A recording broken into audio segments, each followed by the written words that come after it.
Good evening, everyone, and welcome to another evening of Elite Dangerous. It's Dangerous Monday. I'm your host, Selezen, or Dave Hughes, depending on what you want to call me. It's entirely up to you. And we're here again. Now, I'm a little bit late on because I'm having a bit of a technical issue, and I've been for about the last 20 minutes.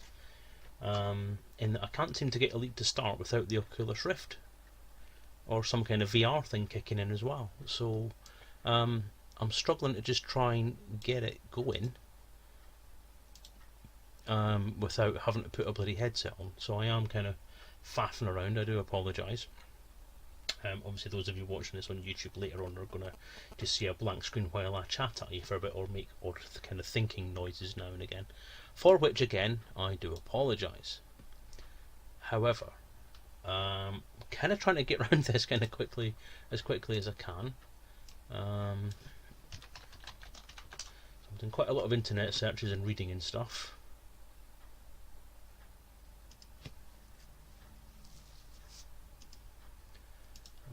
I've managed to get it stopped booting up the Oculus Rift by stopping the Oculus Rift service, but now I'm getting Steam VR kicking in. So I just need to start up Steam VR and make it not do things. So I'm just going to go into my options. So let's go to Steam.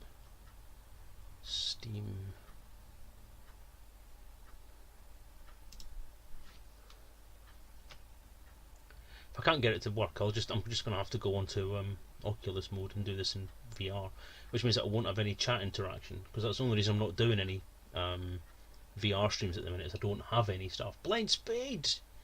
Welcome to the stream. Good evening to you. I hope you've heard what I've said, so I don't really want to say it all again. I'm just trying to get Elite to start without VR, so I'm just now trying to disable Steam VR. I've disabled the Oculus Rift already. I'm now trying to get Steam VR not to kick in.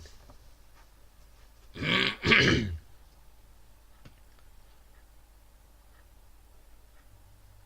just pop that on. Steam VR. Yes. Why do a first time setup when you've been installed for weeks?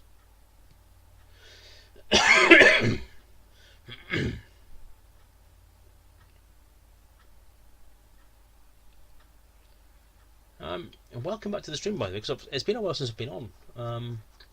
So obviously it's been a bit of a kind of hectic few weeks, not in terms of being actually busy doing stuff, but in terms of being bloody ill.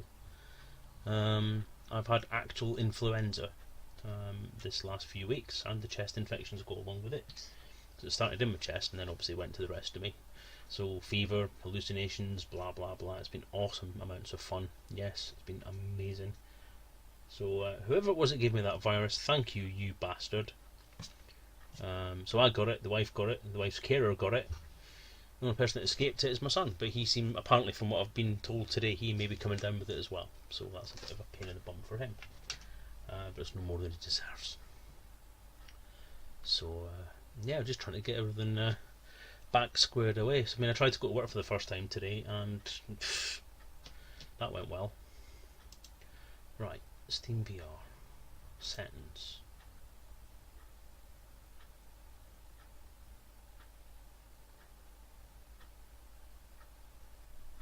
Steam VR home beta, locked mode, do not disturb. Steam VR status window always on top. Minimize Steam VR minimizes.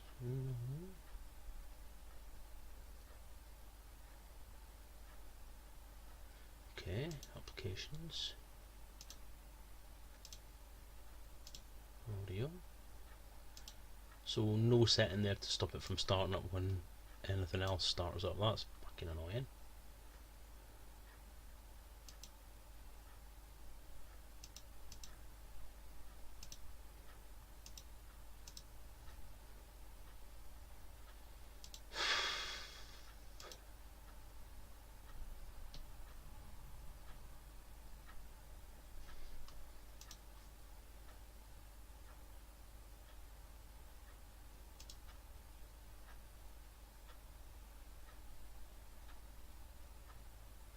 It's under developer, that's why I can't find it.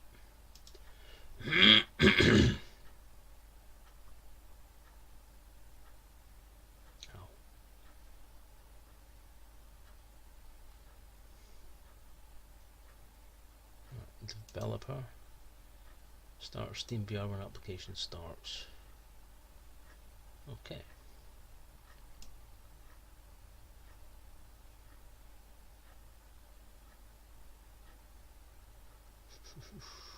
Right, let's try that. Okay, quit Steam. Bloop. Bloop. Okay. Bloop. Play.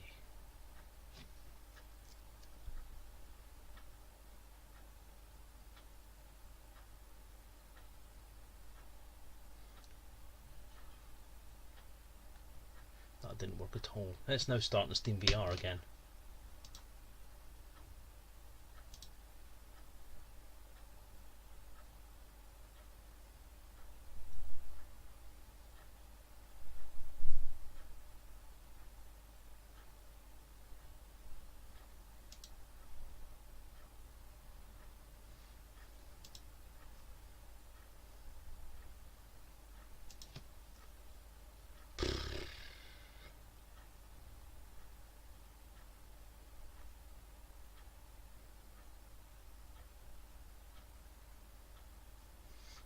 That's rubbish.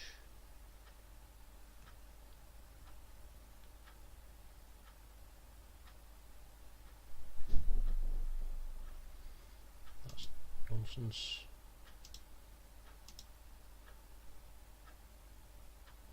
Hi Stephen Curry, hi Aaron, how you doing?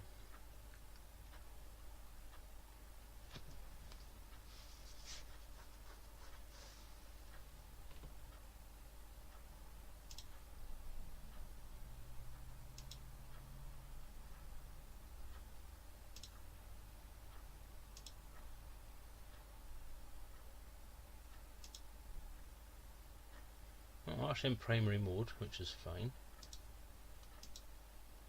So I'm just going to close Steam VR rather than faff. And let's bump it up to full resolution.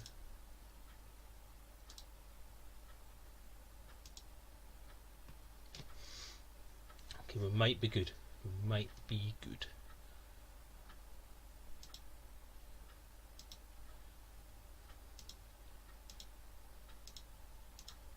No, borderless. Apply. Yes. Okay, we might be good. We might be getting there now. So let's go back to the main menu. Start.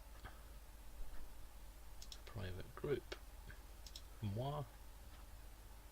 Okay, we're starting.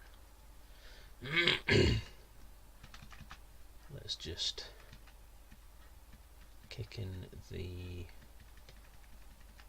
desktop sound. See which one's actually working. I'm going to assume it's the prime desktop audio one. We can hope.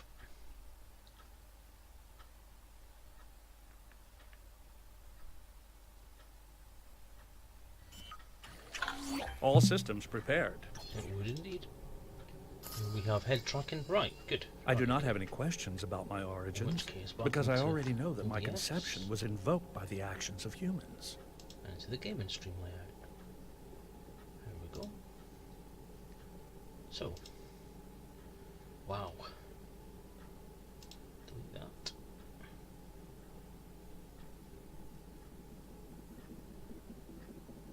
And come out of studio mode.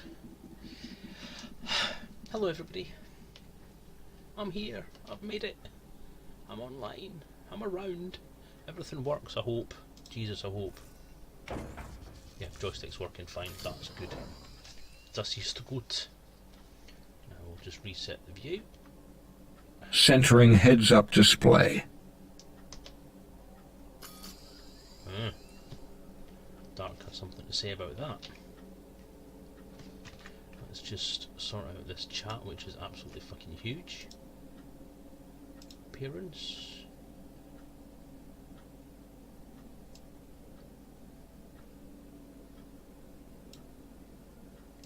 No, Edwin, I'm not doing VR. until I can sort out how to get chat into the VR window, which I haven't managed to do yet. So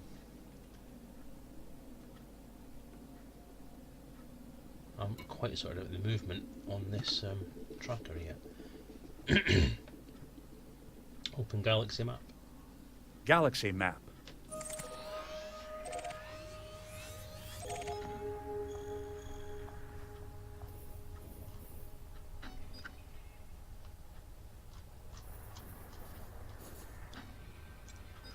So that's where the station is, right? Okay. Close galaxy map. Closing map. 14 jumps. Yeah, I should probably just seen by what I've just done. Where's landing gear? Retracting modules.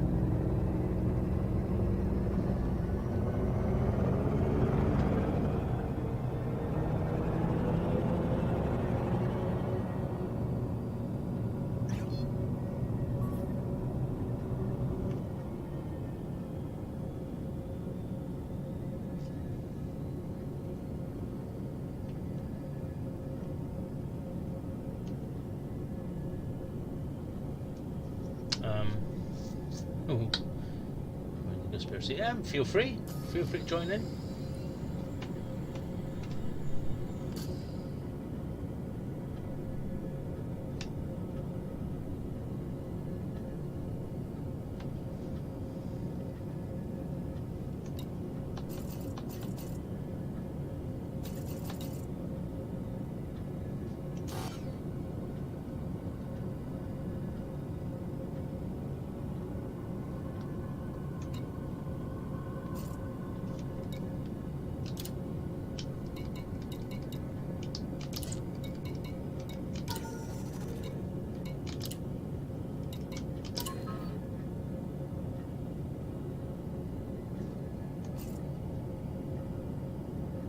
As if by magic does he appear?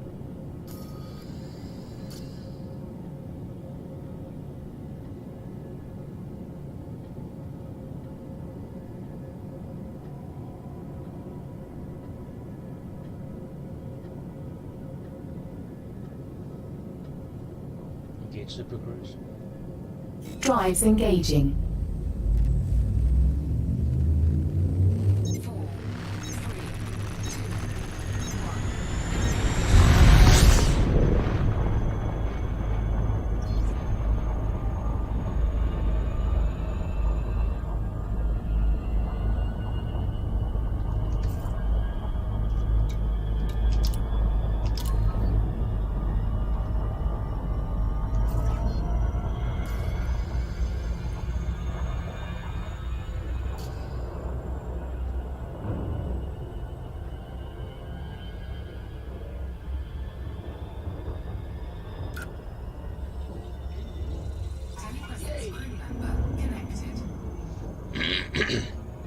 Welcome to the crew, Mr. Red Rune.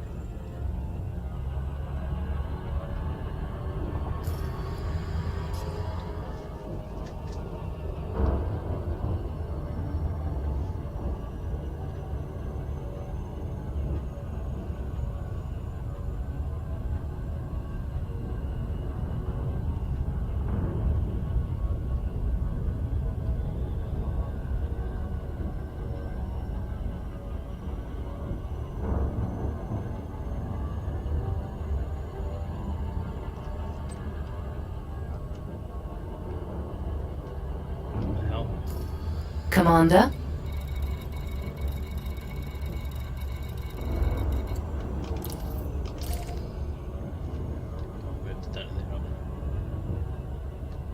Are you sure?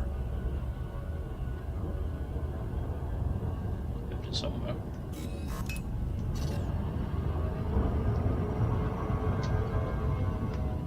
Fine.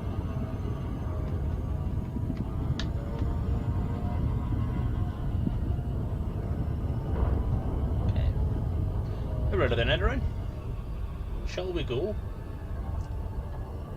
Engage jump drive. Engaging jump drive. Yeah, what I've basically done is I've bogged off and during some downtime I managed to fly myself a little bit closer to where we're actually going. Let's try and cut out some of the boredom and the repetitiveness of this job. So we've now moved about 30 or 40 jumps closer, so we're 15 jumps away from the refueling point.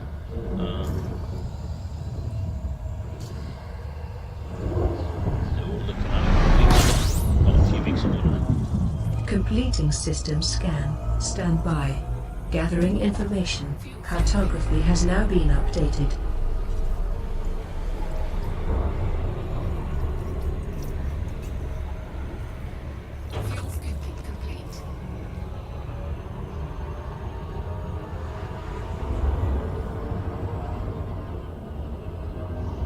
I did some of that trip in the Oculus Rift, so I did some of it in VR, which was nice.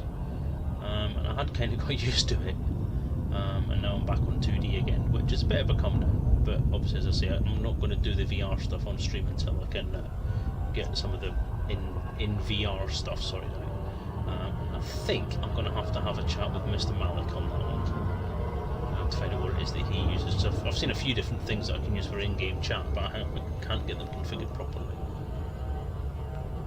Engage FSD. Engaging drive. And I have to say, I mean, I've bought the wireless version of the ED tracker. It doesn't seem to be as reliable. It's not. It does tend to drift a little bit. I'm not sure if that's just my setup or if I've just not got it configured properly. But I've definitely got the movement set to get decent flat movement. So I'll have to see about that. But yeah, in theory, 15 jumps to go. We might actually get to the waypoint on this one. Oh, Gathering information. Cartography has now been updated.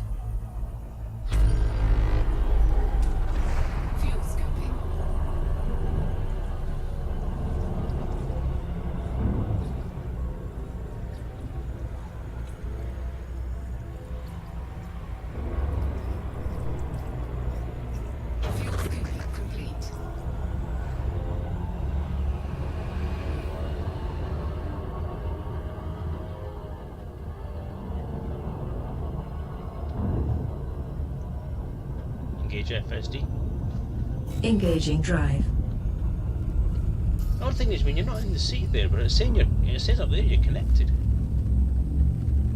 You stuck again. Oh, right, okay. You had this problem last time as well, didn't you?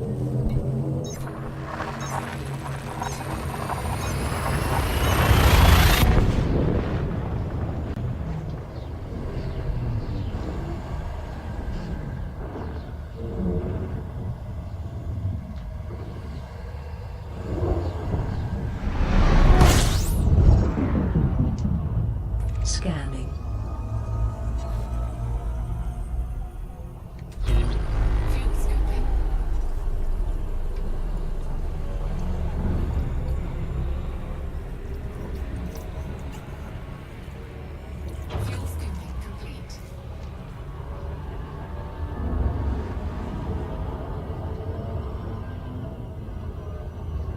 I think what I'm going to do is I'm going to have a look at the settings in Open Track and see if I can remap it slightly.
Seems smoother anyway.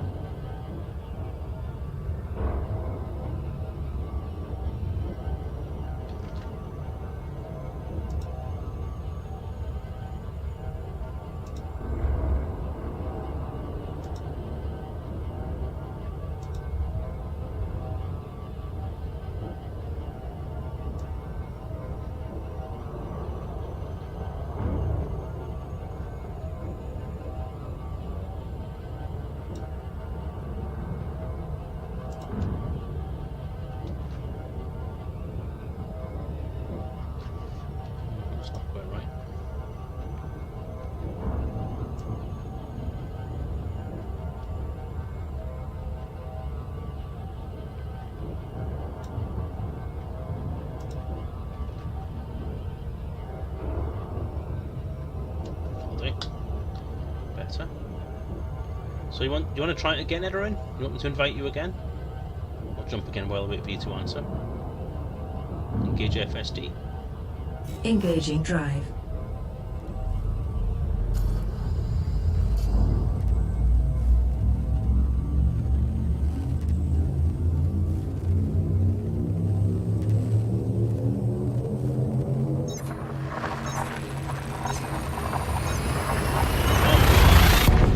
That's fine. Change camera.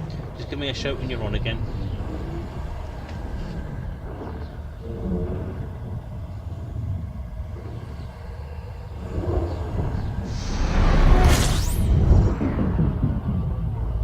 Completing system scan. Stand by.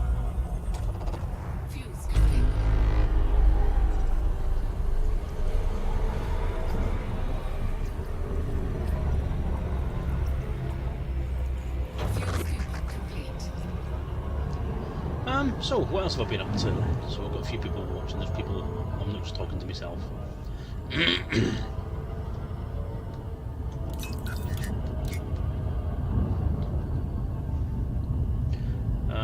Yeah, so I've been ill. Flu, fever, hallucinations, chest infection, sinus infection. Really bad muscle cramp, muscle pains. Not all of which has gone yet. So I'm not, as I said in the Twitter post earlier, I'm not entirely sure if I'm going to manage the entire 2 hours without a break, or even at all. So I'm planning on taking a break about 9, or when my body says to take it, because I'm going to have to walk about, try and loosen up, because my body feels like it's just been squished. I feel like I'm having some kind of adrenaline rush. I mean, I'm getting pins and needles in my fingers, I'm getting cramp in my legs, I'm getting pains through my back. It's just crap. Phoenix to fire, hello! Colin off the Fords. Welcome and good to see you, man. Engage FSD. Charging frameshift drive. So yeah, as a result of all that, I'm gonna see how things go pain-wise, and I'll take a break if I need to, and if I come back, I come back. Garzini!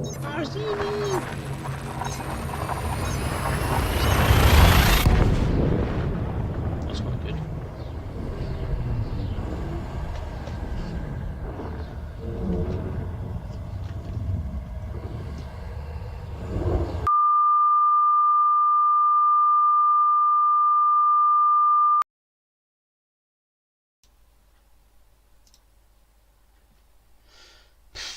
Oops.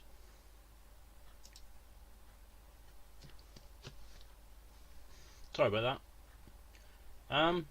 Yeah, as I tried to say on chat, I apologise for that. I seem to have crashed out. Not sure if it's a recurrence of the original old problem that was having with rebooting, but I think it might have been something to do with the fact that I'm streaming Elite and playing Elite and trying to render a video in the background as well. In hindsight, that might have been a bit silly. Garzini, it wasn't an F5 problem, it was me. It actually crashed the machine again. I think Power Director may have grabbed a little bit too much of the video resources and just broke everything down. So what I'm going to do now is I'm just going to get everything started back up again, and then we'll get back online.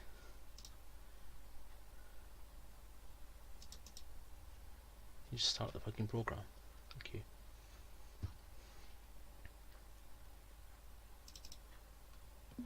I'm just honestly hoping it was that and not anything more sinister.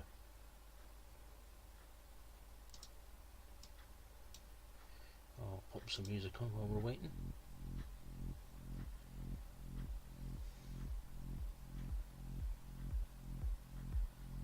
So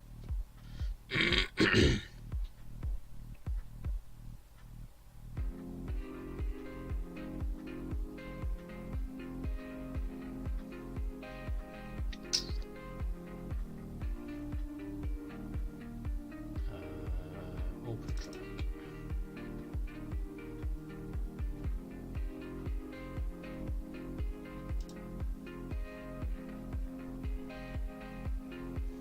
All head movement is back.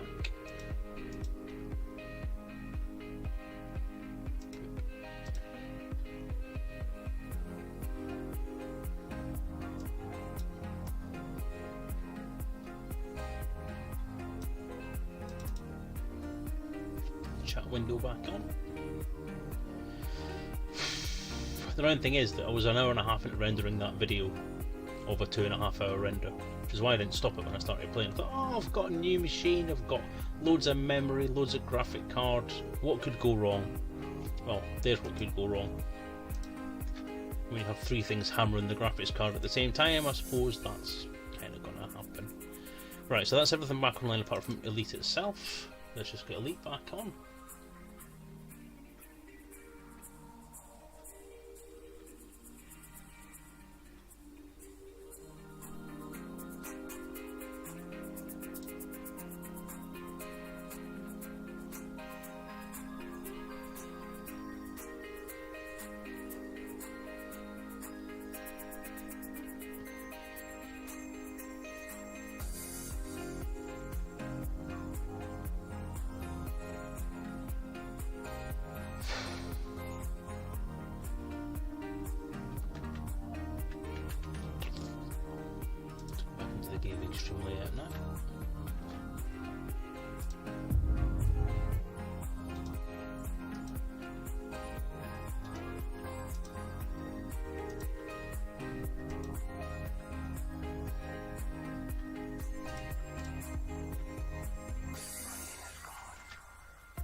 Greetings.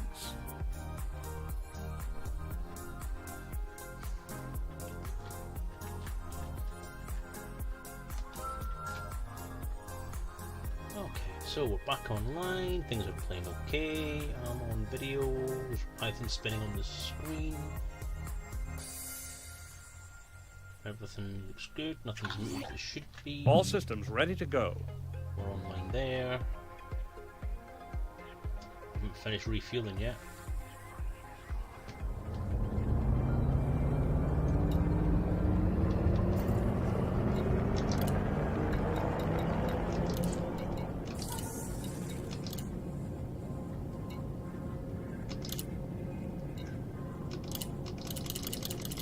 Unreachable!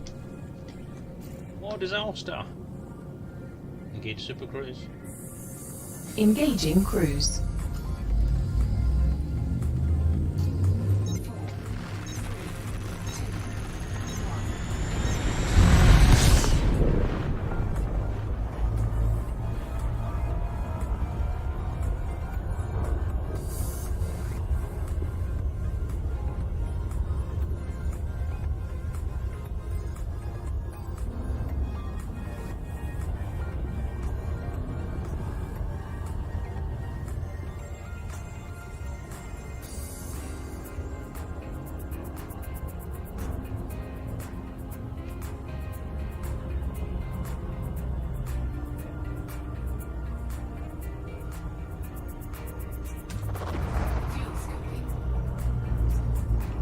Galaxy map.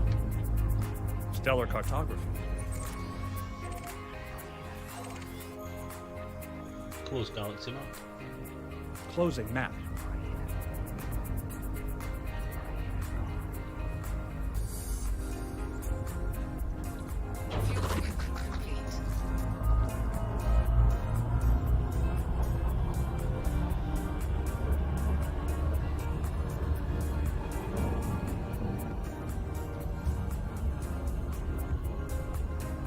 Engage FSD. Frameshift drive engaging.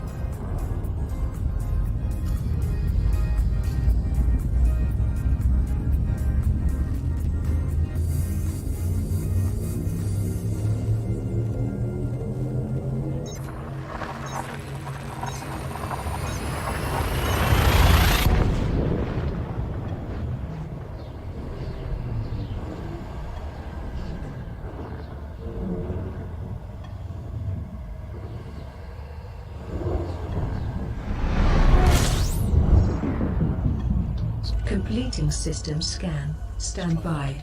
Gathering information. Cartography has now been updated. There we go.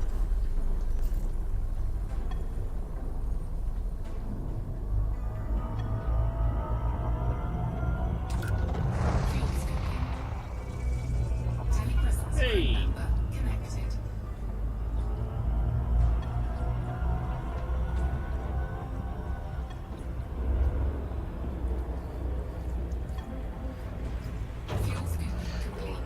Yeah, I tried to invite you the first time and it didn't show you as available.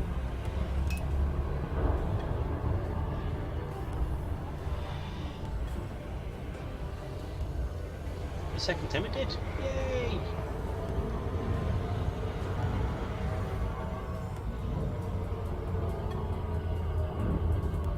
Jump. Nope, that doesn't work anymore. Engage FSD. Frameshift now engaged.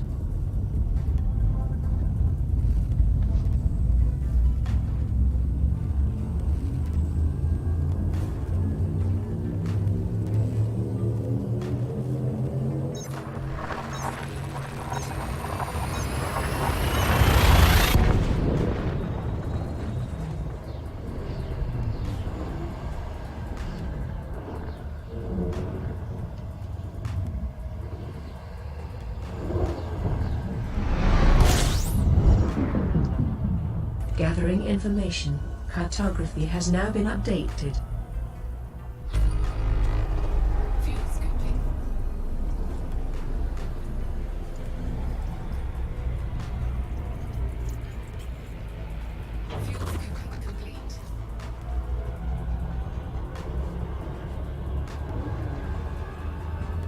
Oi!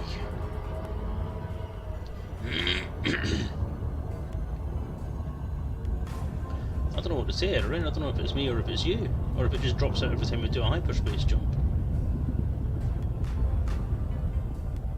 Or it's just not working properly and Frontier need to fix it, basically.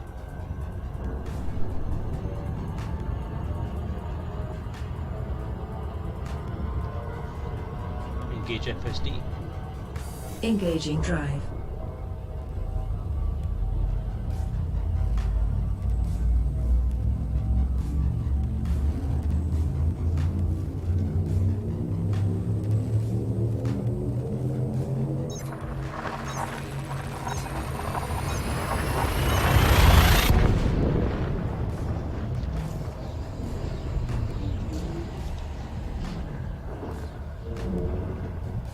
It's Bedford. Oh god. I am here.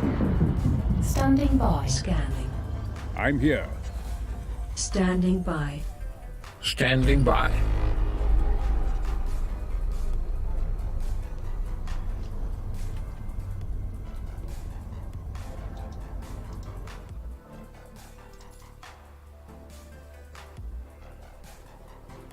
Goodbye.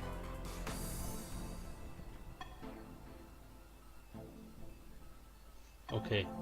I've quit Elite because the sound is gone again.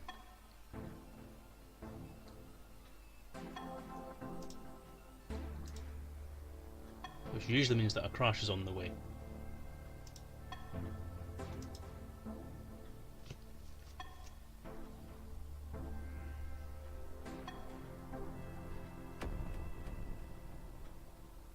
So I'm kind of hoping that by doing that,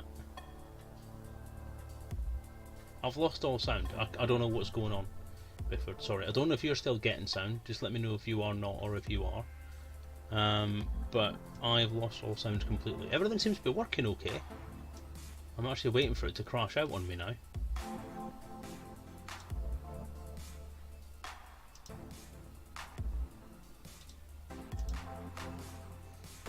You can hear me okay? Okay, that's fine.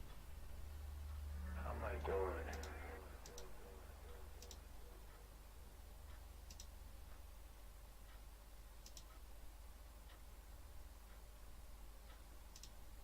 Something's going to happen.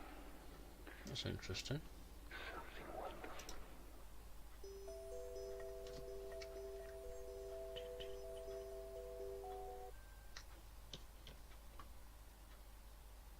Okay, so my audio is now off. That should have flicked back to the TV's video. You can probably hear the music coming through the speakers now as well. So if I switch the headset back on,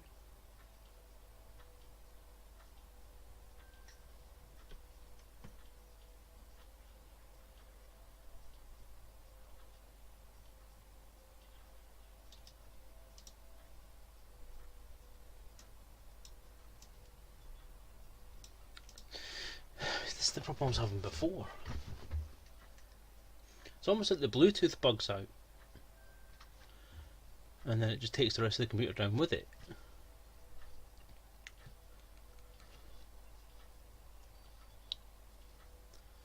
Okay, let's... Now this, I did this last time and it's what crashed the computer. So I'm going to unplug the Bluetooth adapter.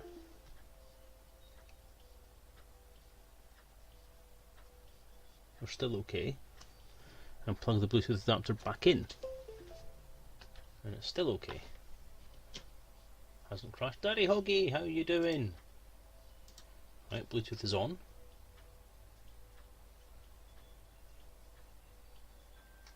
Headset is on. Headset is detected. I have sound. You should have sound as well now. Yeah, I've done a bad moment. For some reason I'm getting dropouts in some of the systems. I'm not sure what's going on with it. I'm actually starting to wonder if I've got a dodgy USB connection somewhere, because this USB setup I've got just doesn't seem to be very stable. And I've got about 25 different USB things plugged in all at the same time into all coming out of like 4 different ports, which is irritating. Right, so that's... We've got video back on, music is back on, everything is back on. Let's put Elite back on. It's all very clear to me now. The whole thing.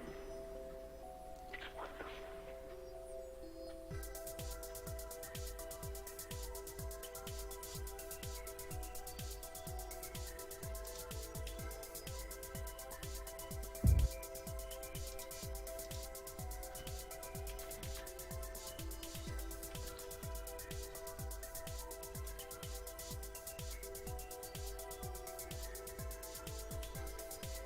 And it's fine.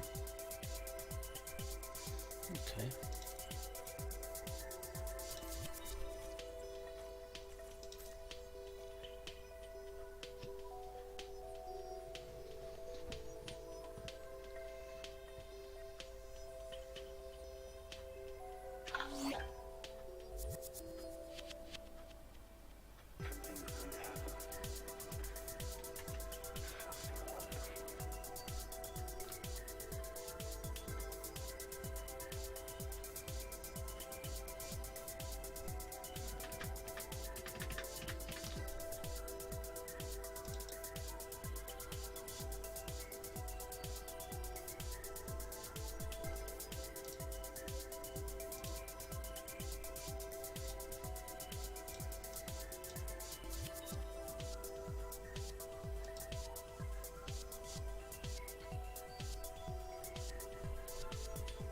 It's all very clear to me now. The whole thing. It's wonderful.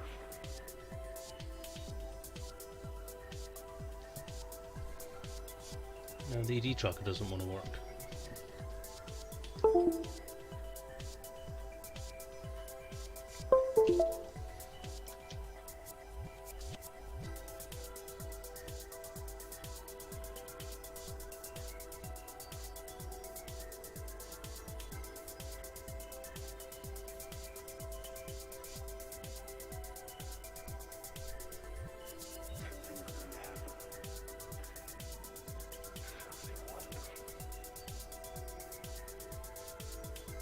It's all very clear to me now. The whole thing.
ED tracker is connected.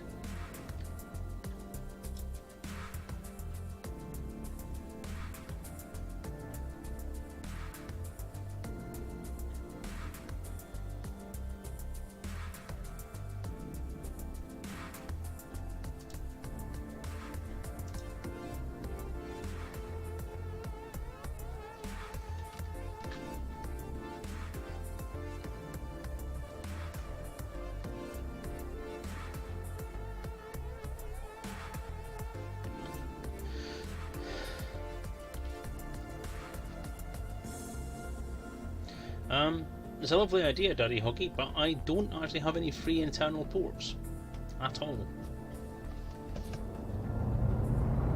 Engage Super Cruise.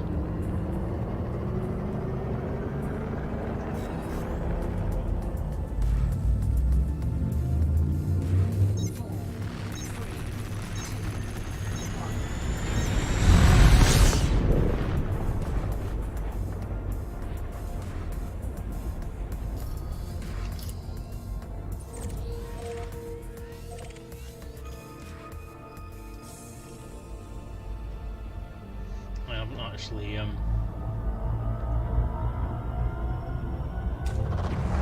restarted voice attack.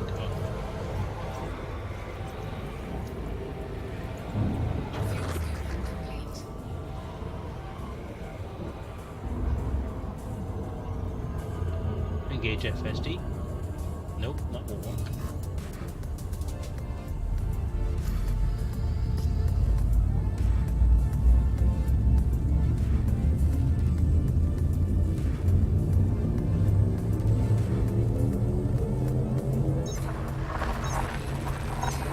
To do something. Like I said, I don't have any internal slots left, so I don't know what I can do about that. I just know that I'm completely out of ports. I've got a wireless adapter for the mouse, a wireless adapter for the ED tracker, and a Bluetooth adapter for the mouse, all plugged into a USB extender.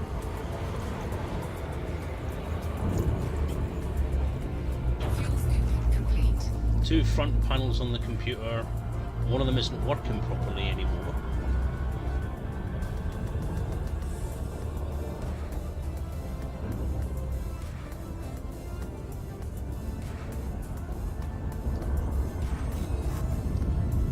I'm not sure what I've done with that.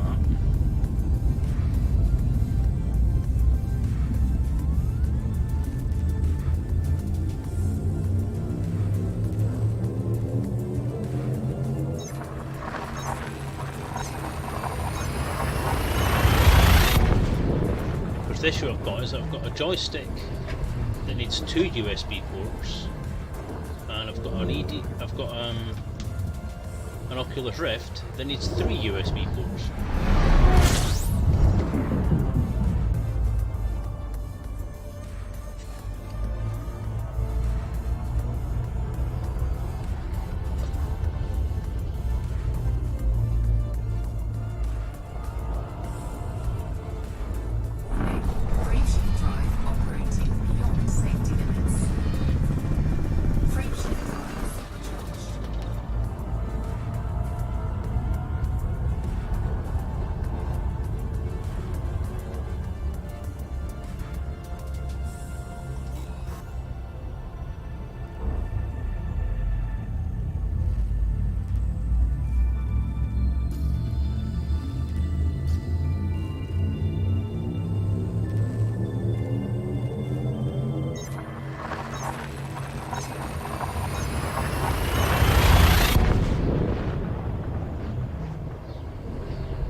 don't bloody know.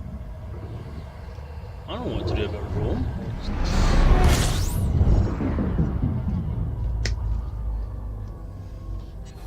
As far as I'm concerned, right, do you really honestly want my opinion on this? I mean, it's not going to be a politically correct one.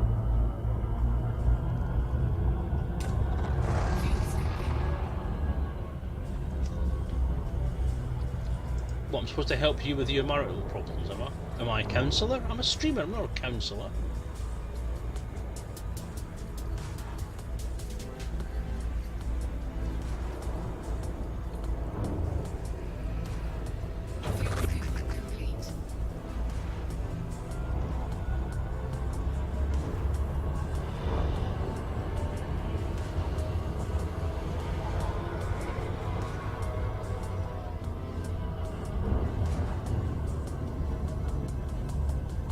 Is it an all expenses paid trip?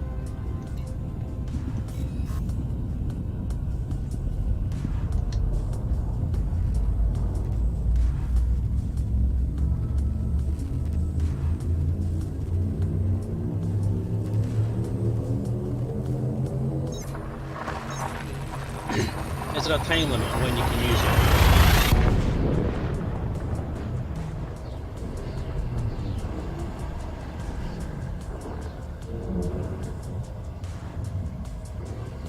Or is it set days or something like that?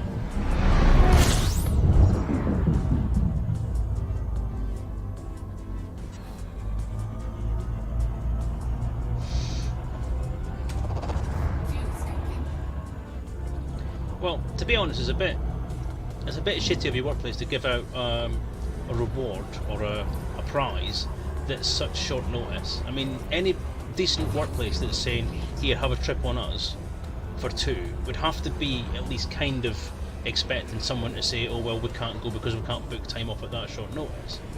I mean, I know for a fact most workplaces tend to frown upon the fact of booking a week off less than a month in advance. I know we're right on the cusp of that at the moment, but that's not the point. So I can see your wife's point in saying that it's not possible to get the right amount of time off at the right time. Fair enough. If your work can't renegotiate the dates for it, then you're stuck. So I think, in a sense, your wife is using the right reason. If you think that's an excuse, and that she doesn't want to go for other reasons other than what she has said, then that's your issue. You need to sort out with your wife. I can't comment on that. But I think you have a point in saying it's really nice to go if it's all expenses paid. It's a chance to do stuff. Yeah, this USB thing definitely isn't right.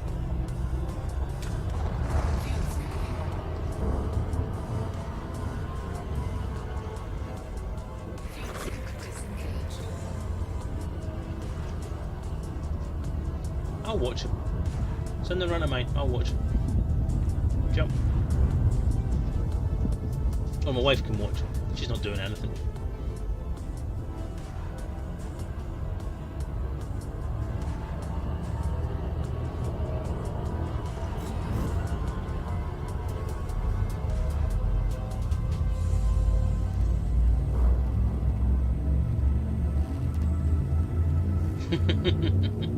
Okay, I'll do it.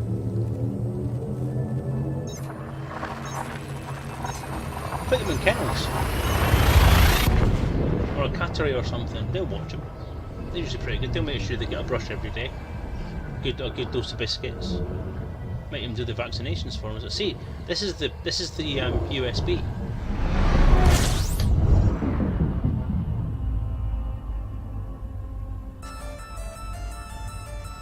I don't think I do.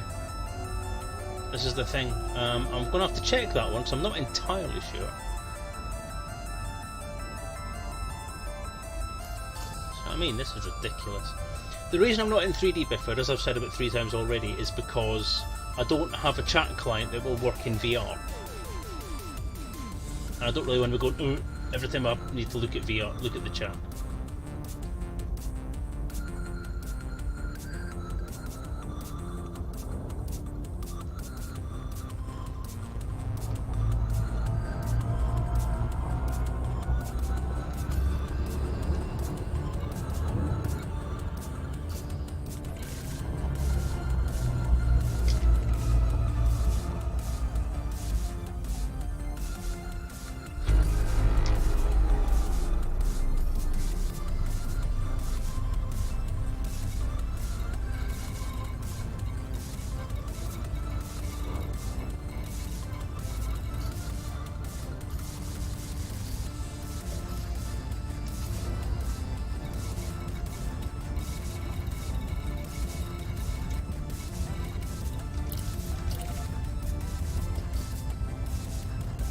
Yeah, probably.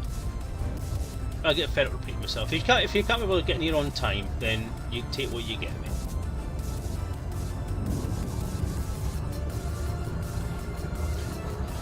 Well, see, that's when it's loading in the new location. So obviously you're not transitioning to the new location with the ship.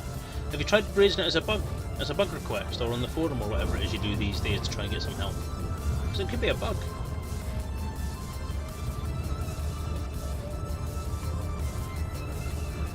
Well, you see, if Fraser, of all fucking things, takes precedent over my stream, then you know what? I'm just not going to tell you anything from now on. I'm not going to tell you I'm streaming anymore.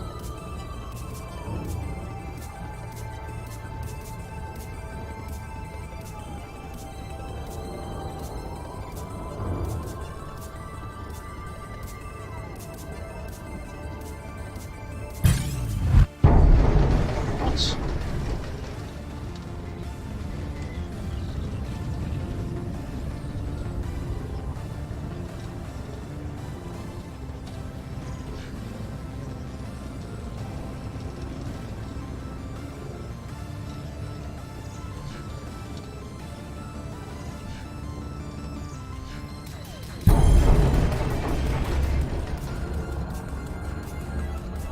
No. Didn't switch commander as far as I'm aware. I am in the middle of nowhere.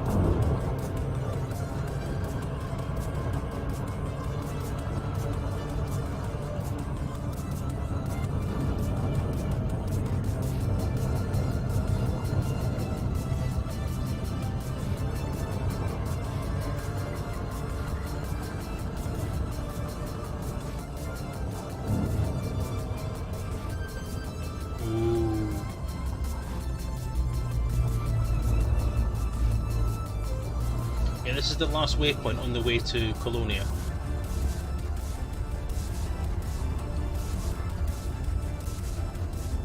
I needed to stop.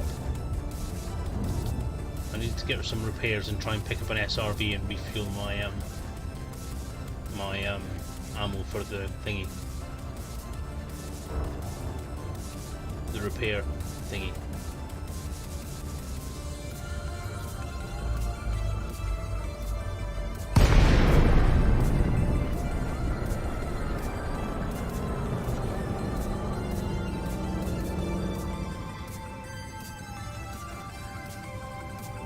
I don't think so. I think it's the USB. I think the USB thing that my wireless adapters are plugged into is freaking out.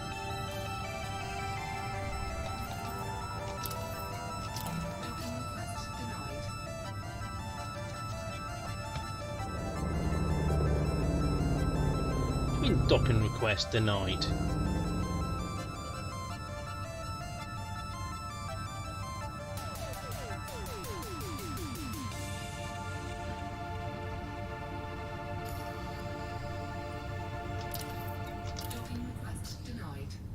Why?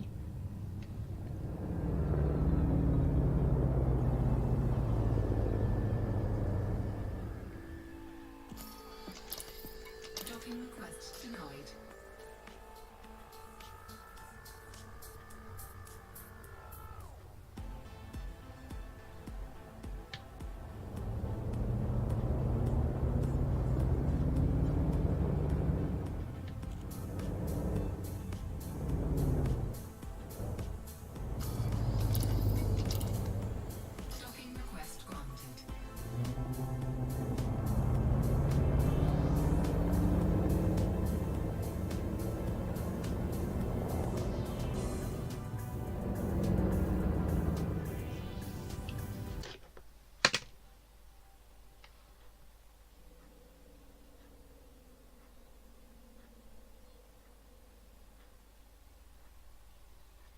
Okay, that didn't work as I planned.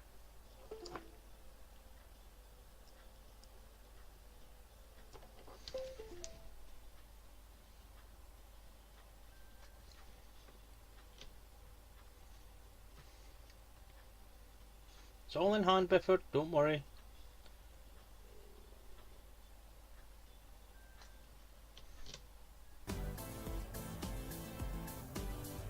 should have sound again now.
Yeah, that's fine, everyone. We've had 2 tries at doing it, it's not worked. It's probably worth trying someone else just to make sure it's not my problem that's causing your dropouts, or if it's something to do with yourself. Okay, so repair all, fix the ship, restock all, refuel all. Oi.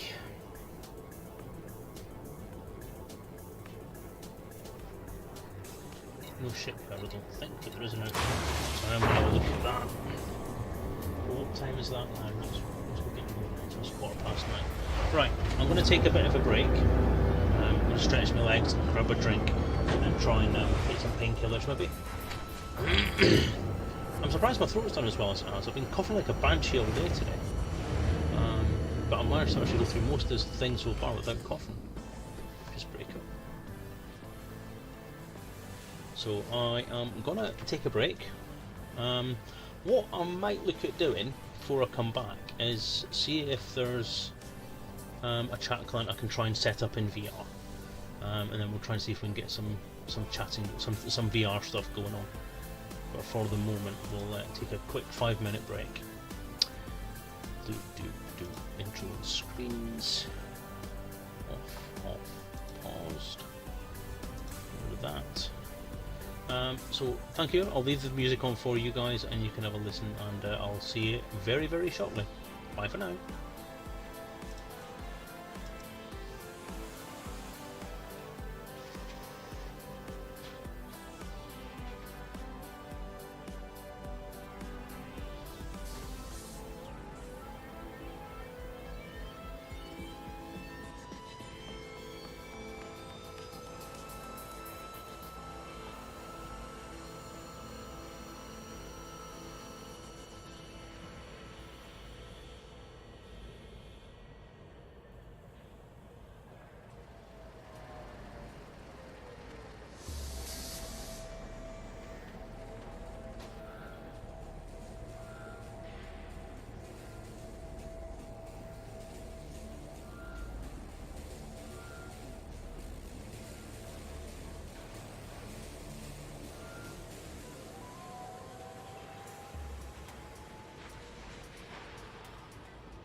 Connected. Sound muted.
Microphone muted.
just so you know, I am back.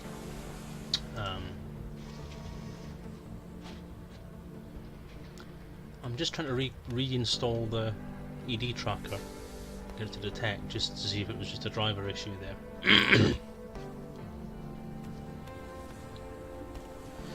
Reading the blurb, it's a trip, not a trip for two, just me. Well, that isn't going to cause problems.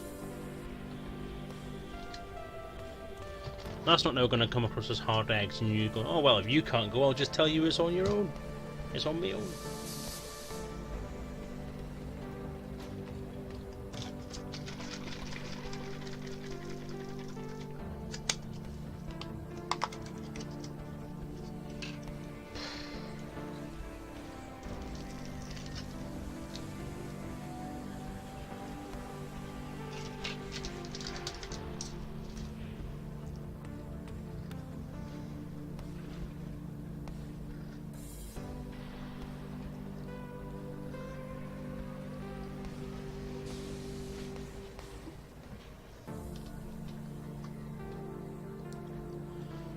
Well, mate, the only thing I can really say in terms of advice is that if your wife isn't comfortable with you going, then it's probably not worth going.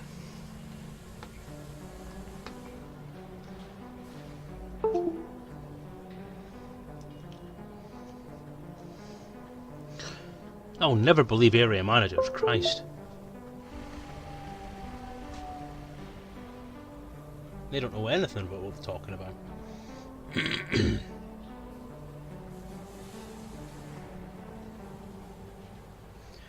Beth, it's up to you. As I said, I'm not going to give you advice. This is not an advice channel. I'm not an agony aunt and I'm not a marriage counsellor. As far as I'm concerned, it's your decision to make. You know your wife more than anybody else. If she's not going to be comfortable with it and it's going to cause you grief, it's not worth the trouble. However, if you really want to go, and you go, it's on your head. It's your choice at the end of the day. It's your marriage, it's your family, it's your life.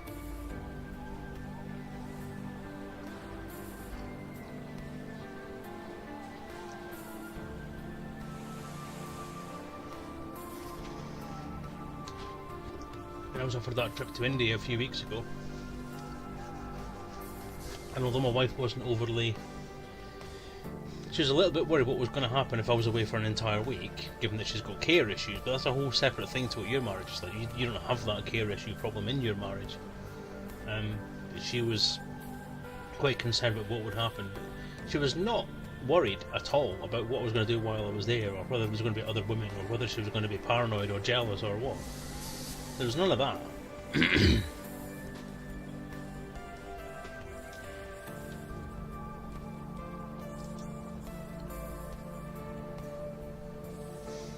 Yeah.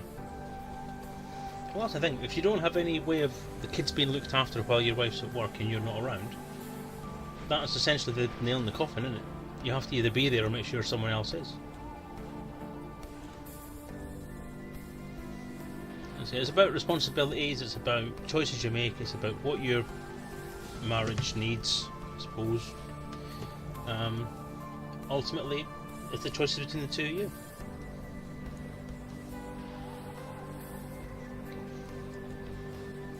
I mean, if she's got good reason, like care issue for the kids or something like that, then fair enough, it's a valid point and it's something you should take into consideration. If she is going to be worried, paranoid, scared, and not be able to settle, and it's going to cause you problems down the line between the two of you, then you should really take that into consideration as well. But if it's something you just can talk through and get past and reach a compromise on, then by all means do that. As I say, I'm not going to tell you what to do or give you advice. It's your life, it's your marriage. I'm not a counsellor.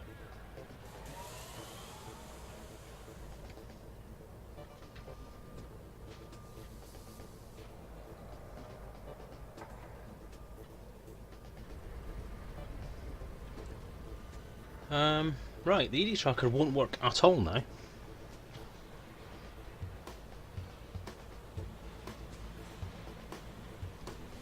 Let's switch that off.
Okay, I'm gonna try something.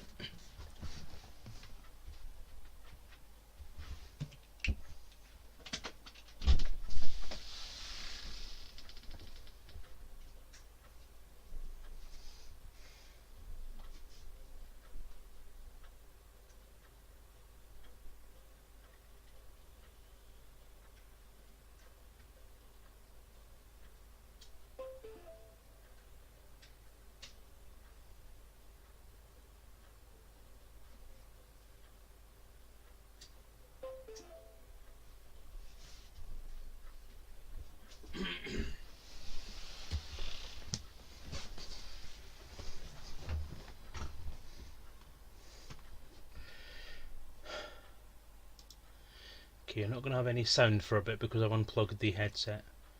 I'm now installing onto the powered USB hub that's sitting by the computer outside.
It's taking its time.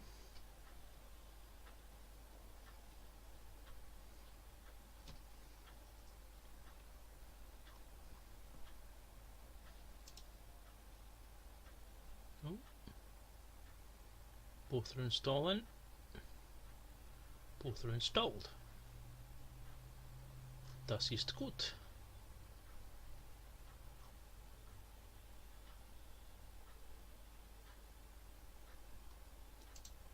Right, re-engage headset.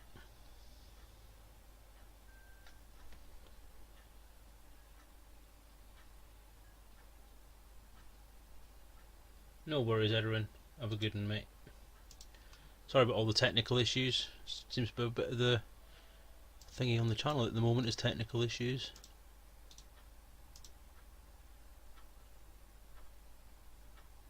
Right, So we should be getting sound again. Let me just check that in here. Should now have sound. ED tracker is now plugged in outside. So if I switch that on. Good night, Erin. I'm sorry about this, but hopefully you're fine. So pairing.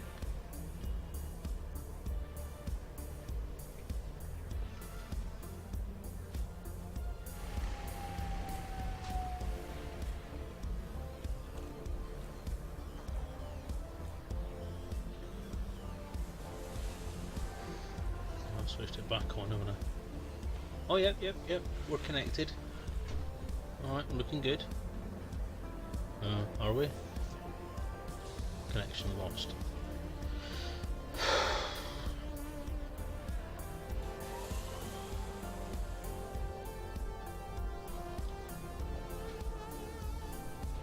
It's the problem having a wireless device outside the fucking room.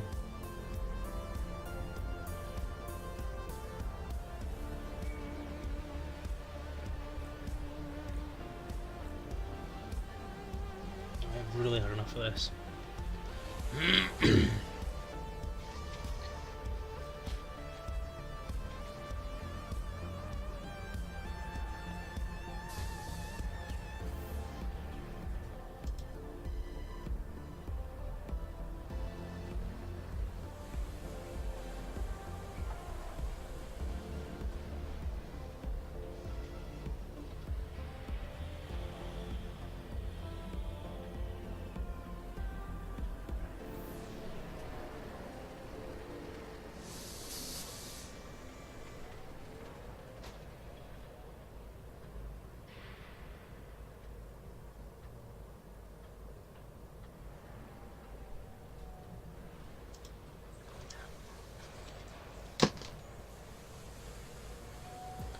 Okay.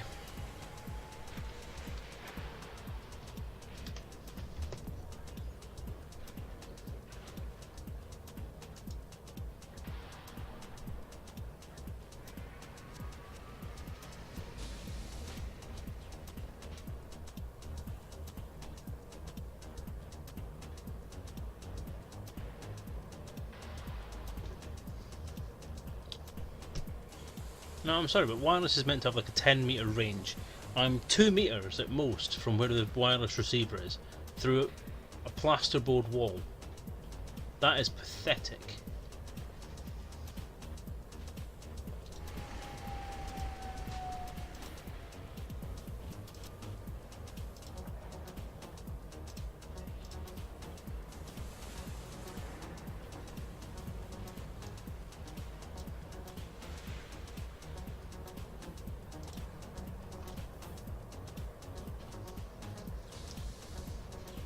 Take the headset off, it goes round there. And that's what it's doing. And that's like a meter away from the unit.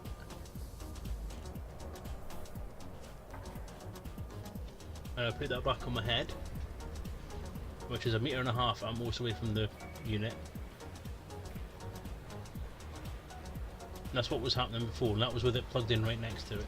So, I'm not entirely sure how well this is meant to work, but that's essentially pathetic. That's not good at all. So I'll do the rest of the stream to the end.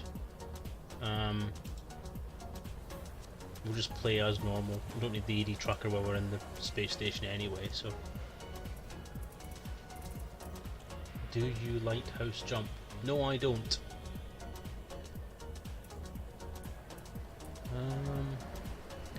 So what was I looking for? I was looking for internal modules.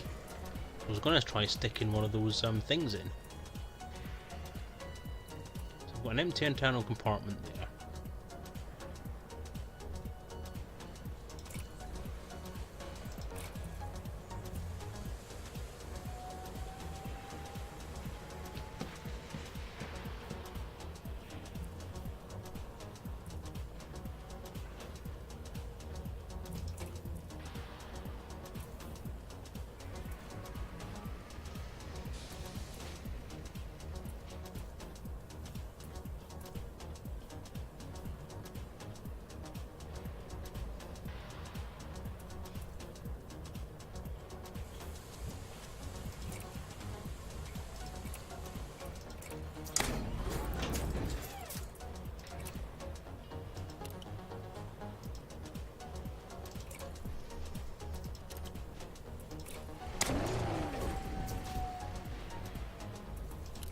Now I have an SRV.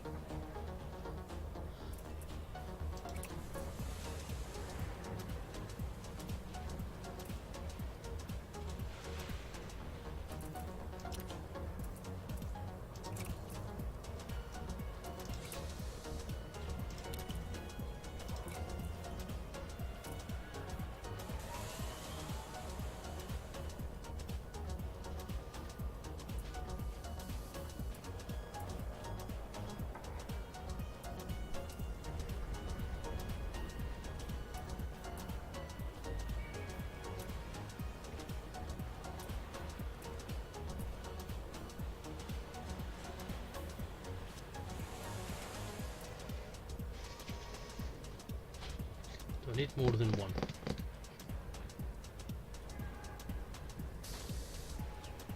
Do you know what? I'm going to stick one of them in.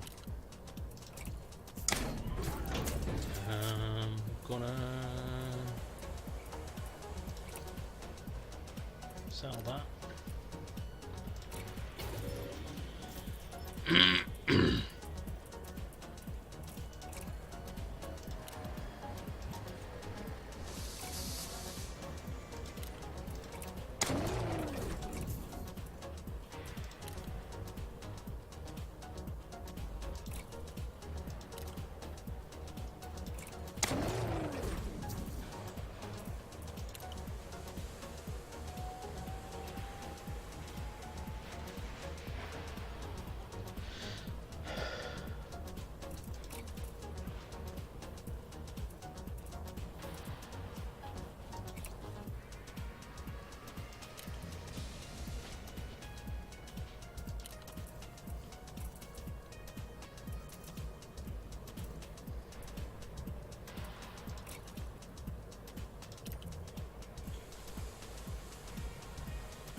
Now, can use a repair limp on myself, can't I?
Okay.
done.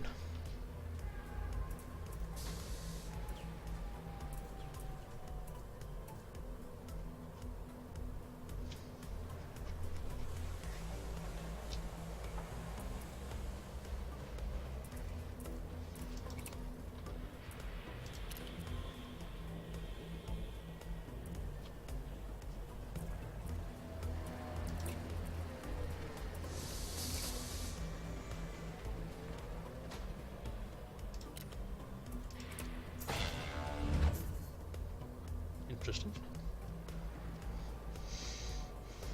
Okay, that's done.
Okay, so that's that done. I now have the facility to scan things properly, so I know what resources are on there, which means I'll be able to refill the automatic module repair unit thing. I'm done. Right, okay, that should be quite cool. So we're now ready to go flying properly. We have an SRB to go exploring in. Stupid thing to leave out. Should I bring shields is the other thing.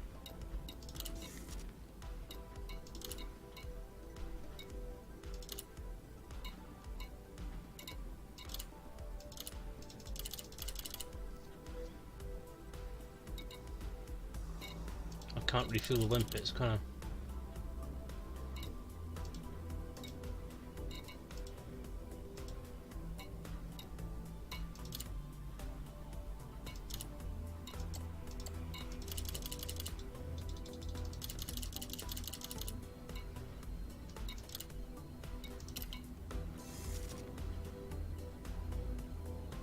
Balls.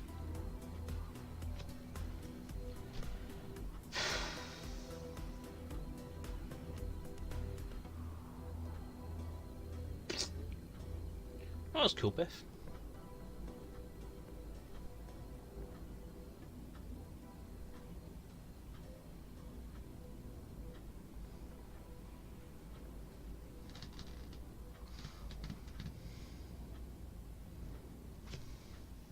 I'm actually thinking you could be right there, Daddy Hoggy. I'm thinking this...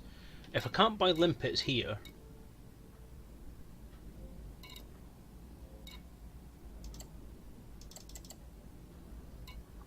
then what's the point in having the limpet machine? So we'll rip out the limpet machine.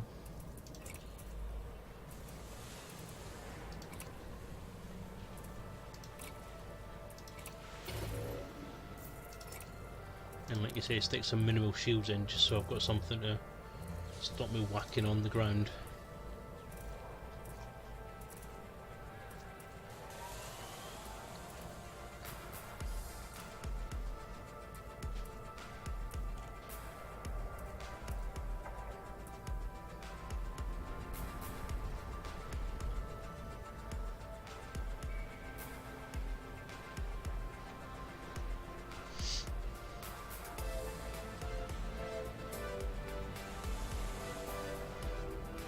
could. That's a good point, actually.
See, that might be the problem. I don't actually have any cargo bays. That's why I can't have limpets.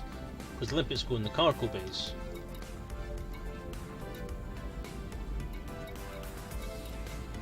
That's what it says there, doesn't it? Basic consensus will create up to 4 limpets in your ship's cargo hold, space permitting.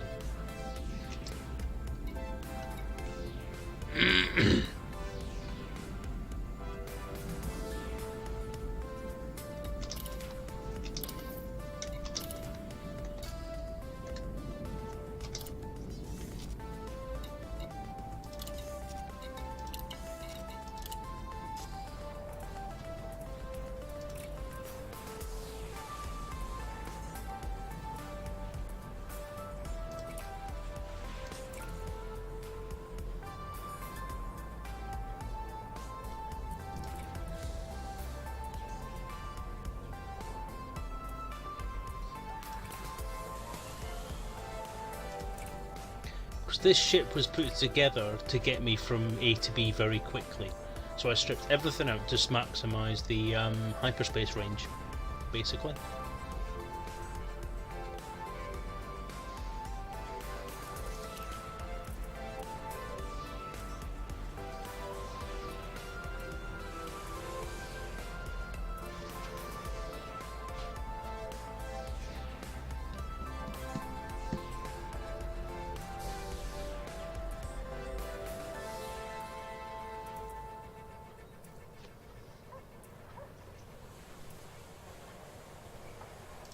I'll take an 8 rack. Not enough money to buy a bigger ship, dude. Not at the point where I started this, anyway. Okay, so have I just bought myself a cargo hold, or what? Don't think I have, have I?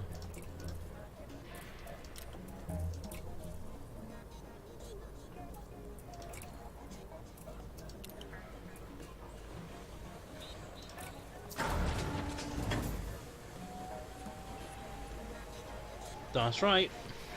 I didn't actually install anything. I mean, I didn't even install anything that was required for exploration, so I didn't even have a detailed scanner to go and scan the metals so that I need to get to use the SRV with, so it's just a bit silly.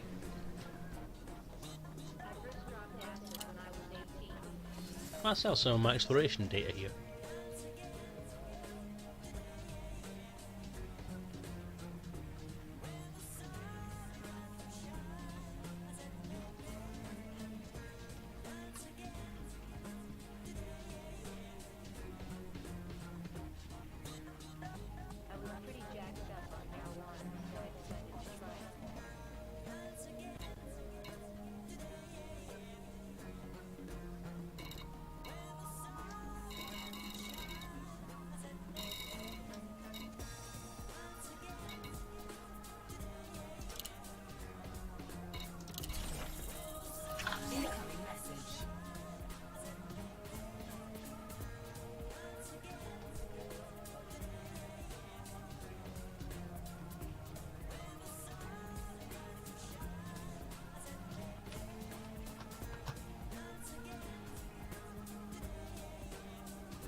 Yeah, when I strip back, I don't mess about.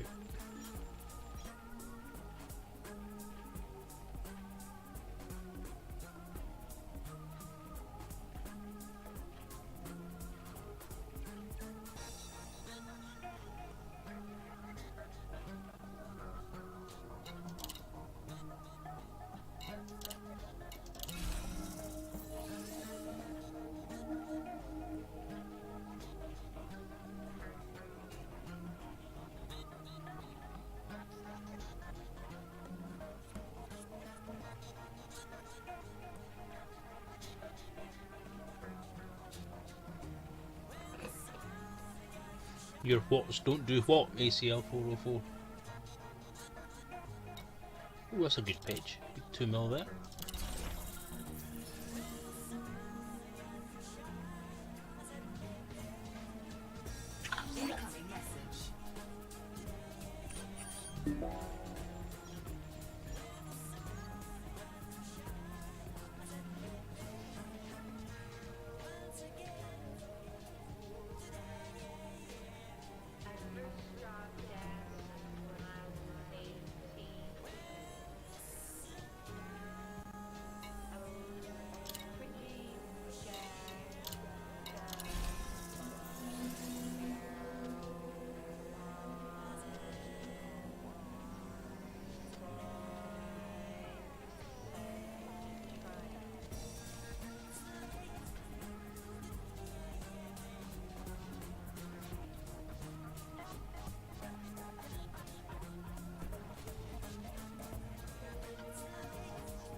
Oh, don't know.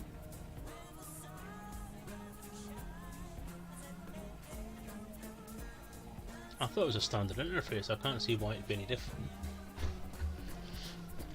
Unless you're not playing Horizons, then I wouldn't see if you would be. Oh, another good page.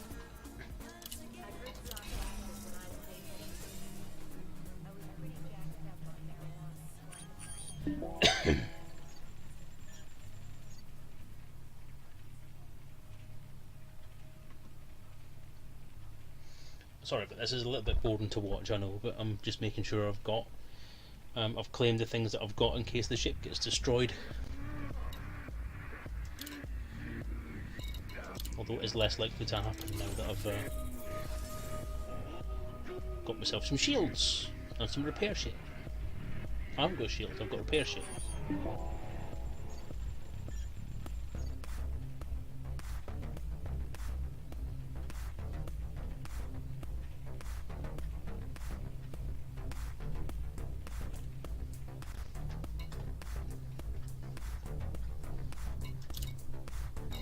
Oofed! That's a good page. That's a really good page. The hell did I find there? This must be stuff left over from when I was doing exploration stuff that I've not traded in. Good grief, 5 million for that page.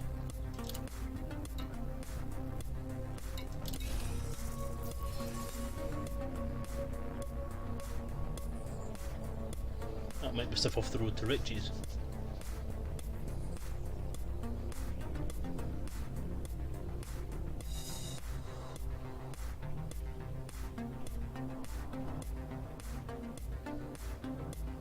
Well, look, I can definitely afford my chieftain now when I get to somewhere that sells the bloody thing.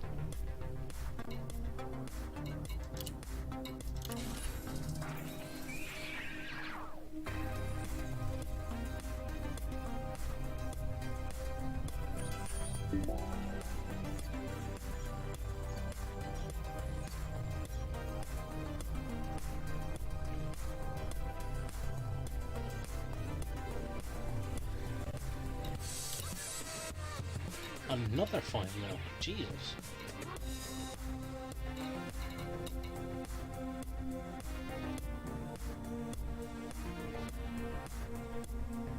All those detailed software scans are definitely worth it.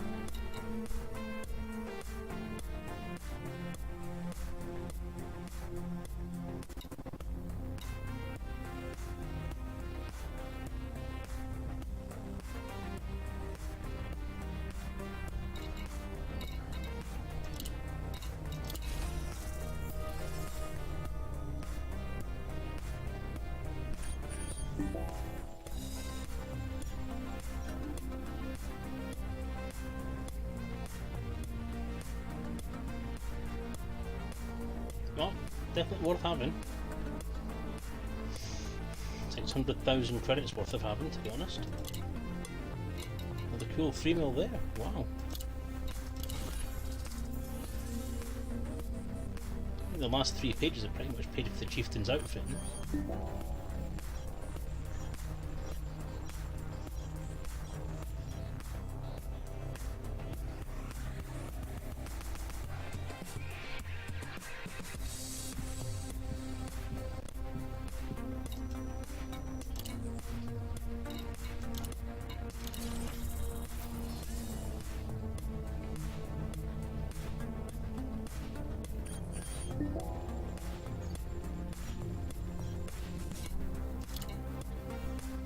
We're done.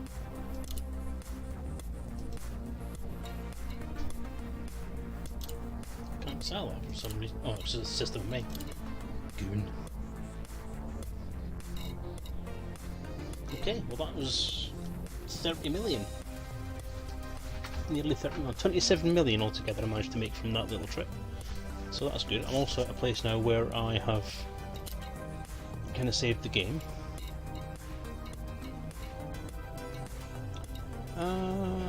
Right, so now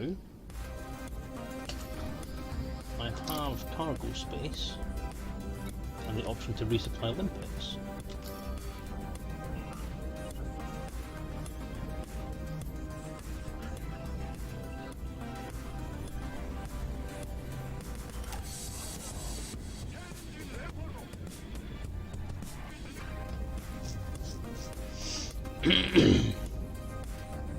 So I think I've got 1 limpet now.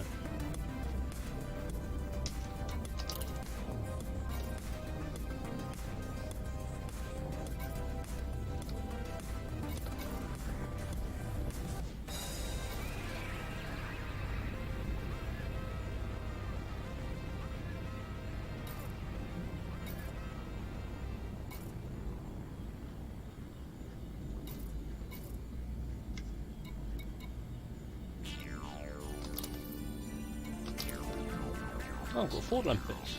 Awesome. So they're just standard limpets, they'll work in any limpet controller. It's the controller that dictates what the limpet does. So I can now use that to repair the ship if needs be.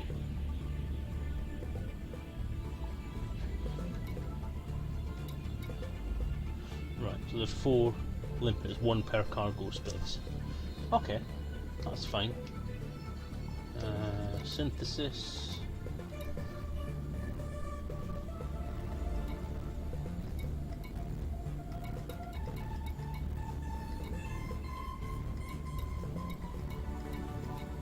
AFM, AFM refill.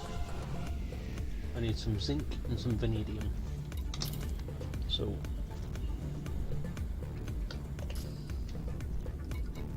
okay.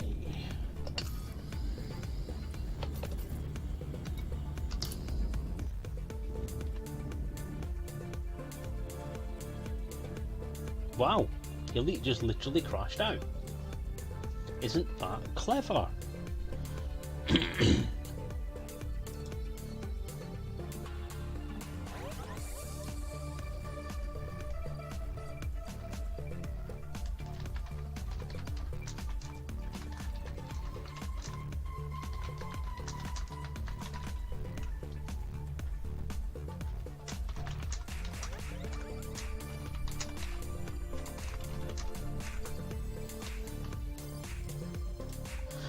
Oh, so many bloody problems with this thing at the moment. It's ridiculous.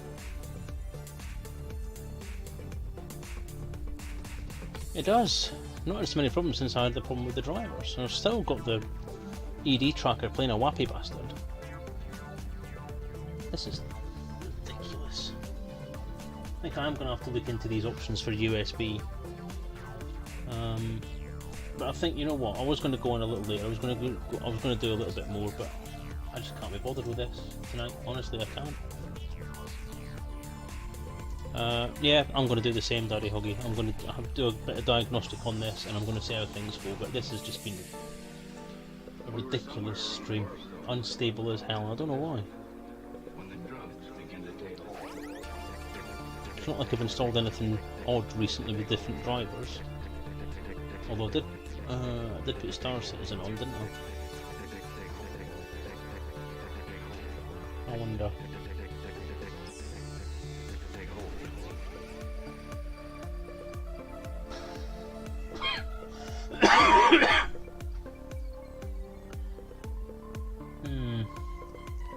I think this is a USB thing, because these USB ports are ridiculous. I'm really going to have to get some better solution for this, because I can't keep going like this. Okay, right, I'm going to call it a rest then. I'm going to call it a night. I'm not going to call it a rest. That would be a stupid thing to call it. So I shall sort of stuff out now, and we'll transition back over to the other screen for the moment. So, yeah, it's been a bit of an up and down evening. I've enjoyed being back online. It's been good to see everybody, good to have a chat with everybody. It's been a bit bitty with all the different things going on, but hopefully I'll get that sorted out through the week. I'm going to try and see if I can get this USB thing sorted out, because these things are ridiculous. Yay, good for you, Biff. I don't. So I shall call it a night there. Thanks for watching, everyone. I hope you've enjoyed it. As I say, it's not usually as bitty as this. Usually we have a fairly clear sort of chat thing going on and a fairly chat thing going on with the kind of conversation that goes on. Yeah, I'm fucking shattered. I'm going to bed. This is one of the reasons why I haven't been able to really have a decent conversation this evening as well, is because I'm kind of struggling to think of stuff to talk about, because I'm just doped and dizzy and horrible. So anyway, I hope everyone has had fun. No, I'm too tired to run. Honestly, too tired to run. I've got two videos to try and put together now, because I'm going to have to edit this one together now as well for this evening. So I've got two videos to try and stitch together and edit and put out, because I've got yesterday's RPG session to edit. Because one of the guys that was playing posted a link, and I didn't realise the link would pop up on the window that was showing the RPG desktop background, or the RPG Roll20 thing. And it was a rather offensive Twitter post, which wasn't particularly funny. So I need to blur that out, and that's a 4-hour stream, 4-hour recording, so it'll take a while. We'll see. Yeah, so this was hopefully a return to form. Hopefully I should be back on next week at the same time. We should be on Sunday for the RPG session, so Elite Encounters The Ascended at 9 AM EST, 2 PM UK time on Sunday, on my channel, and on Chaos Dispenser's channel, and on DJ Truthsayer's channel. We had a good session yesterday, very enjoyable. Everyone got there to have their say and play their part, and we all had little bits of the thing we could do ourselves, which was nice. And I think everyone really shone in that session. It really showed that the group's coming together quite well, I think. Getting used to each other's characters and dragging it on. So the plot line went a little bit further forward than it did last time we played. So yeah, very enjoyable and well worth a watch and well worth a listen if you're around Sunday afternoon / Sunday morning if you're in America, or any other part of the day, wherever you might be in the world. But yeah, 2 PM UK time. Various excuses. It's basically because there's been a UN resolution to say that he's no longer allowed to show his face on the internet. It's actually been deemed against the good of humanity for him to show his face on streams now, so he doesn't do it anymore. We're not allowed to. Yeah, we argued with it, but to be honest, I can see the point. I mean, if Assad's not allowed to use chemical weapons, then we're not allowed to show DJ's face online. It's only fair. Yeah, so, and again, I'll be back next Monday, hopefully for Dangerous Mondays. I am going to try and stream again this week at some point, time and health and everything else permitting. So I want to do a VR stream, because the VR stuff is pretty good, and I want to try and get it working. So I'm going to try and spend some time actually having the...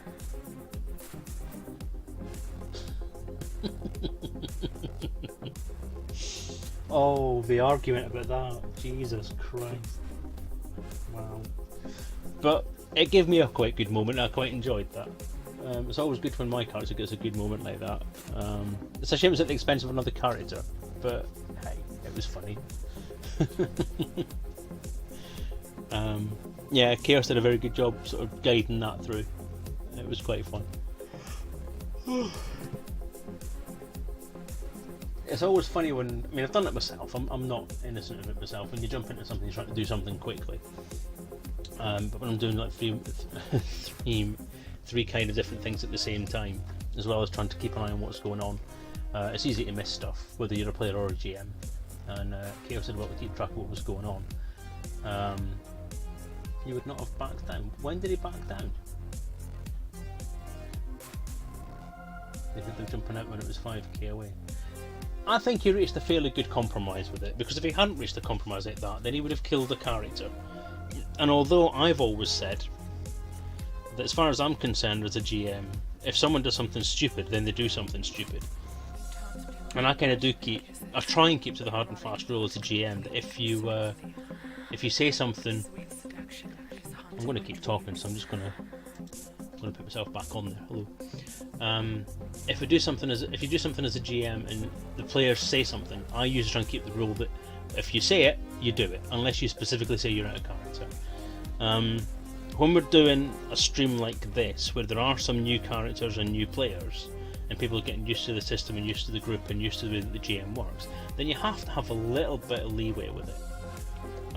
You ask if someone's sure, you explain the situation, you definitely make sure they're sure, and if they're still saying what they're saying, then yeah, the sky's the limit. Otherwise, the problem is, in some cases, the story may dictate that that player needs to be around. So, did wonder why I didn't reclasp the bloody pods to the floor. I didn't. The truth of that one is, I didn't realise that the clamps were actually clamping the thing to the floor. I thought the clamps were clamping the door shut. So when he said he'd released the clamps, I was actually spending that time being quite confused that we were actually pushing these pods out of the way with the doors kind of half open. So I thought it was like a cargo pod shape with a cryogenic suspension chamber inside, and the reason the clamps had released like the top of the cargo pod, so that you could actually see inside it to see the cryo tube. So yeah, because I thought it was all like magnetic. I thought everything to do with all these things was magnetic. I didn't think there was actually physical clamps holding these things down. But again, it's not my universe. So.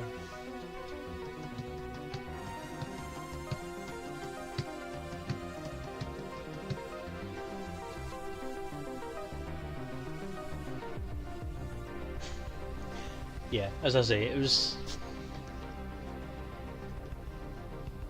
No, I don't know if anybody else did. I know I did. I don't know if anybody else got it wrong. I'm not going to speak for anybody else because none of them are here tonight, which is a shame. I had hoped to see them, but yeah, they I think got it right, and I was just the one that misread it and misheard what was said. It's my own fault. But yeah, after the stream finished, actually, Chaos did actually say the same thing. He said, "Why didn't you pay attention to what Billy Bob said?" And I'm sitting there thinking, what did he fucking say?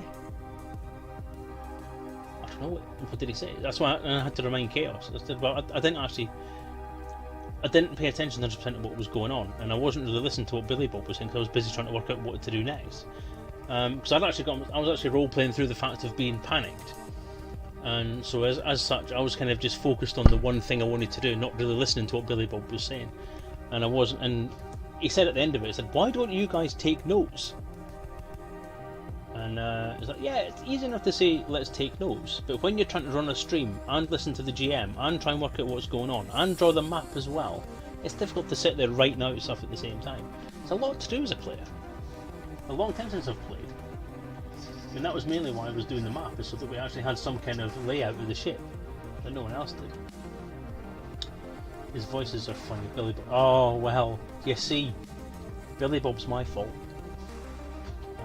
Billy Bob is actually my creation, and I've got to tell him off for it as well. Because we're talking about taxi driver, talking about getting a taxi, and the southern voices popped in my head, and all I could think of was this boy doing his taxi driver shit. So I went into this voice, and that was it all gone. And it just kind of flew from there, and obviously everybody thought it was quite funny, and it's quite an honour to say that, you know, they kind of picked it up and ran with it, and now he's becoming a regular character. He's now our go-to guy of choice, so which is nice, which I'm quite proud of. It's always good to create a memorable character even when it isn't your actual character. And Chaos was sitting there at that point going, why the hell are you creating NPCs? So, well, sometimes I just can't stop this Games Master thing. But yeah, everyone ran with it, and obviously it worked out quite well, so I'm quite pleased with that. It's an honour. But yeah, so it's a good game, it's a good session. It's a good story that he's putting together. I know a little bit more about it because he sort of asked me a few questions about the scenario before we started playing, so I know a little bit about it, and it's going to be good. I know there's a lot of good stuff coming up. The concept's a good one, and the story he's got coming up is really interesting. So I'm looking forward to getting on with it, which is one of the reasons why I was getting a bit impatient a few weeks ago, the time before last that we played, because I wanted to get past all this preliminary crap and get on with the bloody story. So yeah, but it's yeah, if you like RPGs and you like watching people play these things, then it is a very good spectator sport. And obviously I like the system that he's using, because I wrote it. It's always a good thing when someone else is running your game.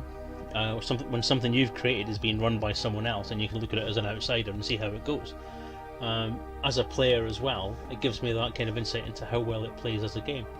And so far, it's enjoyable. And I think if I'm going to self-review, I would say that it's nice to see it because it has achieved something I planned. It has achieved something I set out to do, which is provide a way of creating stuff. It provides a way of running the story and doing the dice rolls and so on without interfering with the flow of the story, which is always nice to do. Didrick, thank you for the host. You've just started to host me just at the end of the stream as I'm talking about the RPG. But that's great. Thank you anyway. So yeah, we're doing well with it. I hope people are enjoying watching what's happening and seeing how it goes. Yeah, that's better. And again, if you wanna play, then obviously if you have a copy or buy a copy or whatever, then I'm always here for questions and answers and anything else you might want to know about it. But Sunday afternoon UK time is when we're playing. I was playing. Have you found any of the game mechanics get in the way, or are they running smoothly?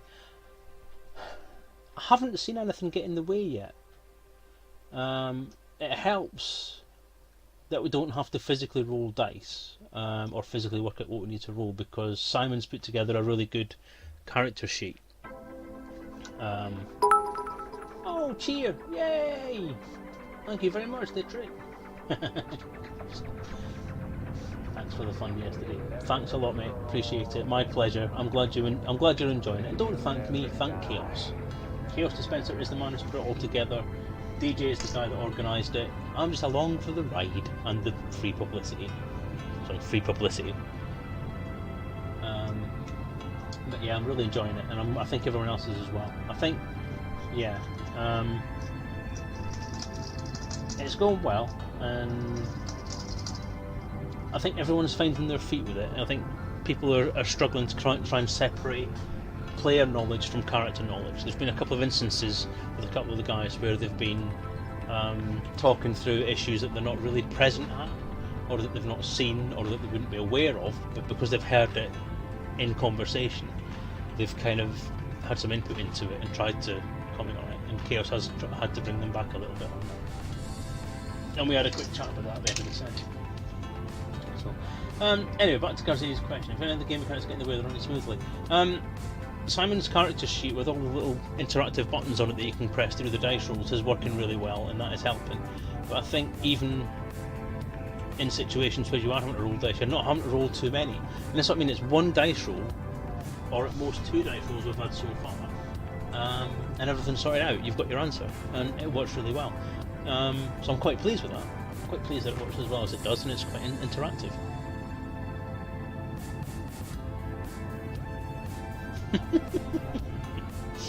Titus, not Titan. Yeah. Well, that's kind of the role that I've taken on with it, is I'm trying to be the kind of quiet lurk in the background. It's not public, no, it's only on Roll20 and it's only available to the players.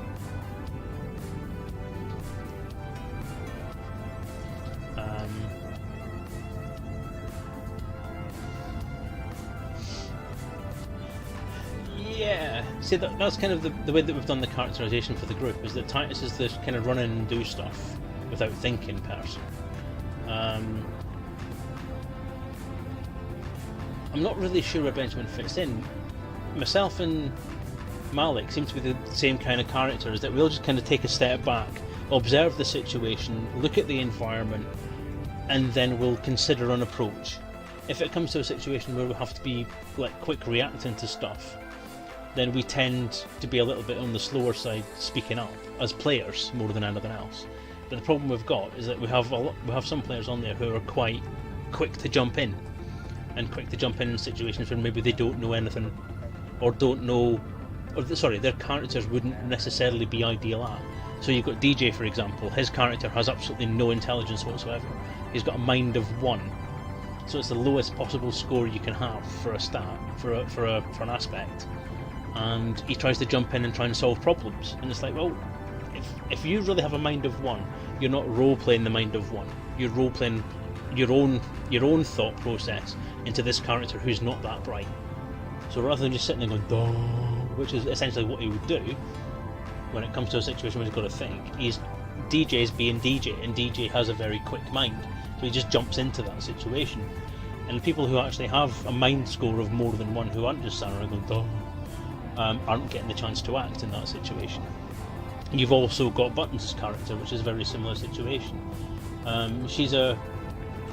As she's played, she's more of a thinker, but then when you get into a situation, she's a talker. So she'll go into a situation and she'll start talking to if you've got an urgent situation going on, she'll want to have a long conversation about it, which is why a couple of times I've kind of gone, no, we haven't got time for this, we just press the buttons, open the box, check things out. So I think we're all trying to find that as well. I mean, I'm not perfect myself, obviously, because I'm not playing my character properly either, because although Carson's supposed to be quite a considered person, so he'll think a situation through rather than just throw stones at it and hope for the best. He has had a couple of situations where he's had a knee-jerk reaction to something. The angry drunk thing, which although it was quite a good idea, doesn't fit with the character, actually. It fitted the situation, but it didn't really fit the character, as I've kind of rolled them up. Who was the guy on the left? Other end from you, because he was quite quiet. That was Blaze Benjamin. He's quite new to RPGs, I think. I don't think he's done many. If he has played them before, he's not done many. I think along the bottom from left to right there was Blaze. Not other end. It was always on the right, wasn't it? So there was Blaze, then Buttons, then Chaos, then Malik, then me. Yeah, if I remember rightly.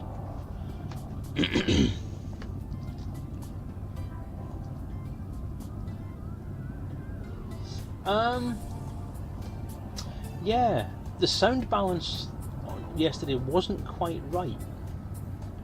I'm not entirely sure what was going on. It was totally different on stream to what it was in the recording and to what it was to play it live. So it's odd. The recording plays very quietly for everybody bar me.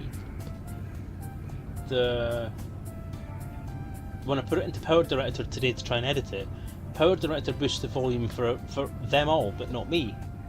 Oh? So there you go, look. Garzini and Bifford have now said the exact opposite. Garzini is saying that Chaos was quiet, and Bifford was saying LM, which is Chaos, was quite loud. Unless you mean LM as in me, I don't know, but I'm not the LM. So. Replacement needed for Simon. I'm starting to think so. The poor guy seems to be snowed under at work at the minute. He's just gone into the situation now where work has completely hammered him. And although every session apart from last night he's got in touch with us and says he's either going to be late or he's not going to make it, or he's going to struggle or whatever, but we didn't hear anything from him yesterday at all, and that's kind of against our, we've got like a kind of terms of service thing. We've got kind of a, yeah, kind of conditions of being part of the game, is that if you miss 3 sessions in a row, then you're liable to be replaced. If you don't let anyone know where you are, or if you miss one without telling anyone, then you're going to get telling off and you'll be asked to explain, and it won't be a good thing. But we just haven't heard hide nor hair from him, so the poor guy's not in the book. We don't want to victimise him for being a bitch to his work.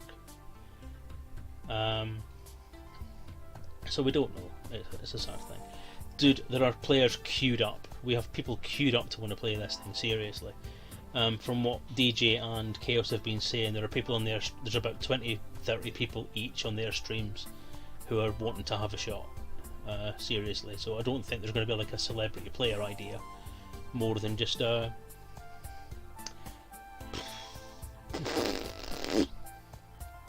whoever's top of the queue. Join the queue, mate.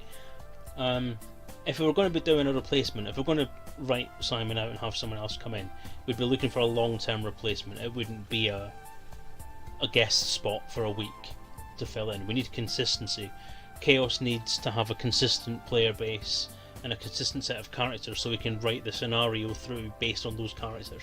A bit like how Straczynski did B5. Everyone had an arc, everyone had a story to tell, and although you could swap somebody in and out, it was difficult to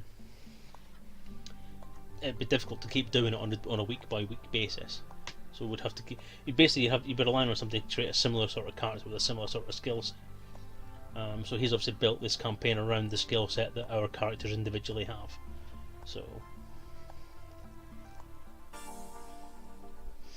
good, dude. I can't even guarantee an interrupted play at that time on a Sunday. But yeah, so it's going well. We've had a few hiccups. So many technical issues last time we tried to play. Yesterday went pretty smoothly, although we did come pretty close to Chaos having to quit out because he had an ice storm kicking off, which was threatening to destroy all the power in the area. So we were very lucky that it kind of passed him by and didn't cause too many problems. But yeah, so it's a good session. It's a good game. I quite like the game. As a player, trying to look at it independently as a player playing an RPG, I've always said that half the story is your game and half the story is your GM. The system supports the story that the GM's playing, and the GM's story stands on its own. So I think we've got a good mix. The GM is very good. He's telling a good story. He's got a fairly good grip on the crew, and the system is working well. So as a player, I'm quite happy playing the game that I'm playing. I'm enjoying it. The system doesn't get in the way of playing. And as the person that made the game, I'm happy that it works as well as it does. So, yay! It's nice to confirm what everyone's been telling me, that it's a fun game to play, and it's working well. I mean, one thing I will say here as well, in terms of hard copies of it, we're very, very close. The people I've got printing the book out have messed me around for the last week and a half, and I had a serious go at them this morning because they've taken the piss completely last week. But we're very, very close to actually getting a printable and sellable copy of it done. They've had some technical issues on their side, to be fair, so it's not all their fault. Their communication is ridiculously bad. Every single time the guy says he's going to email or phone me, he doesn't fucking do it, and I'm getting a bit pissed off with that. But I think I did piss him off today, but then I thought to myself, I don't give a shit. You've mucked me around for a week, you've not told me anything that's going on for a week, so you deserve a smack. Which is a shame, and I am quite irritated by it. And to be honest, if it wasn't the value for money aspect, I would probably now look at going somewhere else. But I'm going to give them this one chance, see if they can sort it out. If they can sort the consistency issues out and they can get me something I can actually sell, then we'll see how it goes. Otherwise I'm going to start looking elsewhere. Because that's November I started this process, and they said at that point that they didn't need bleed on the pages, and it was one of the reasons. It was one of the two reasons I went with them. The two reasons being, one is their production costs are cheaper than other places. The reviews are quite good, but they also said they didn't need bleed on the pages, and obviously the design of the pages in the publishing application didn't have bleed on it, and I didn't feel like sitting and going through it all and adding bleed to every single image and page. But if I'd watched the VOD, I'm not repeating it.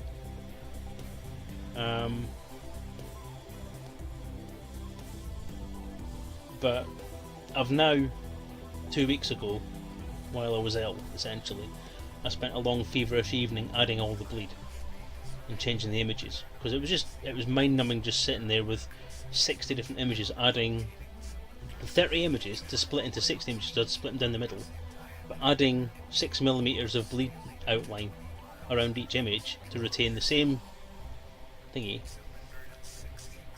Did you manage to print it out edge to edge so it's got black all the way around, all the way to the edges? I'm talking about commercial printing. I'm talking about getting it printed off commercially to sell, and for the Kickstarter backers to get their copies. Because they obviously print out onto, each page goes onto an A3 page, and then they trim it down. In the process of trimming, because it's hard onto the edge, there is a margin of error, which is why other print shops are saying that they need this bleed. I made the assumption that they were. I made the assumption that they had a different method of doing it, but over the last few months I've seen it not working. So, email that to me, Biffer. Don't put it in a chat window. I'll lose it. So don't save these chats, you see. But yeah, so we're just trying to get around that. Because I've now given them the bleed, hopefully that should sort that problem out. We should be okay. And we'll just see where it goes from there. I'm just hoping that we can get the consistency in the print quality, because we had issues with colour depth, issues with colour grading, banding issues, colour bleed, just everything. And every time we sort one problem out, another problem comes back. Yeah, that's your generic print. There's not very many printers that you can use just at the home that can do edge to edge. Mine says it does, but I've not managed to get it to do it properly yet. It doesn't have any ink in it anyway, so the ones that work don't seem to have the option for it, sadly. But yeah, so that's it really. Just waiting to get that sorted out, and I'm hoping that we can get that sorted out. I've got a sample copy coming tomorrow. Depending on how good it is, I'll tell him to go ahead with the full print run. And he says this time he's going to do the full print run rather than do 10 copies of it. And we'll see how it goes. And if that passes, then I can get that out to the Kickstarter backers, take another box off the jobs to be done, and then I can finally say at that point that we have a final version of the content, because that's another fix as well. I screwed up one of the graphics. And then we can let that go to DriveThruRPG as well, so we can have print-on-demand copies being sold through DriveThruRPG.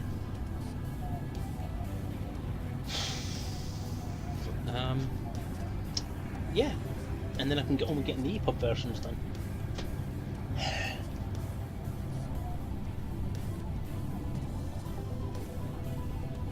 Yeah, fair enough, that's how it usually works. That's why the whiteboards are there, so you don't lose too much of the image when you stamp it or you bind it in whatever way you can do. Do you know, actually, a thermal binder isn't actually that expensive? Interestingly enough, I saw that you can get a decent commercial one for 75 quid. It's just getting the suppliers to do it all with, but it's not actually that expensive to get a thermal binding kit.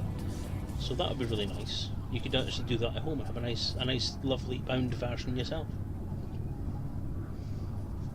Something I might look at doing in the future is seeing if it's possible to do that kind of stuff. And actually self-produce stuff if the money starts rolling in from this book or other books that I'm starting to do. Then yeah. Cool. So anyway, I've waffled on for way too long now. That's what gone past 10 now. So I need to make a move. So I need to get these videos done and then try and get some sleep. I need to try and get to work in the morning.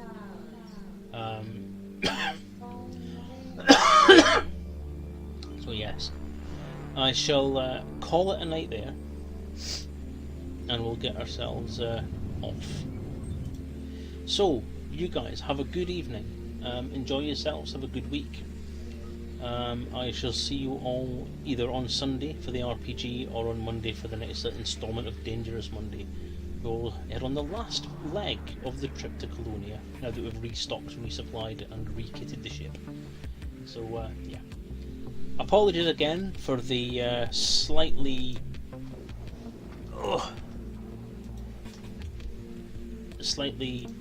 bollocks stream. And hopefully we'll get these problems sorted out for next week. If I can get a chat client going, I might actually give the VR option a try next week. If I can get an online chat client, I might have a word with Malik next time he's on and see if I can get out of him what he uses. Because the one thing he doesn't list on his channel is what he uses for the streaming thing. So yes, take care everyone. Have a good evening. Have a good week, and I'll see you next week.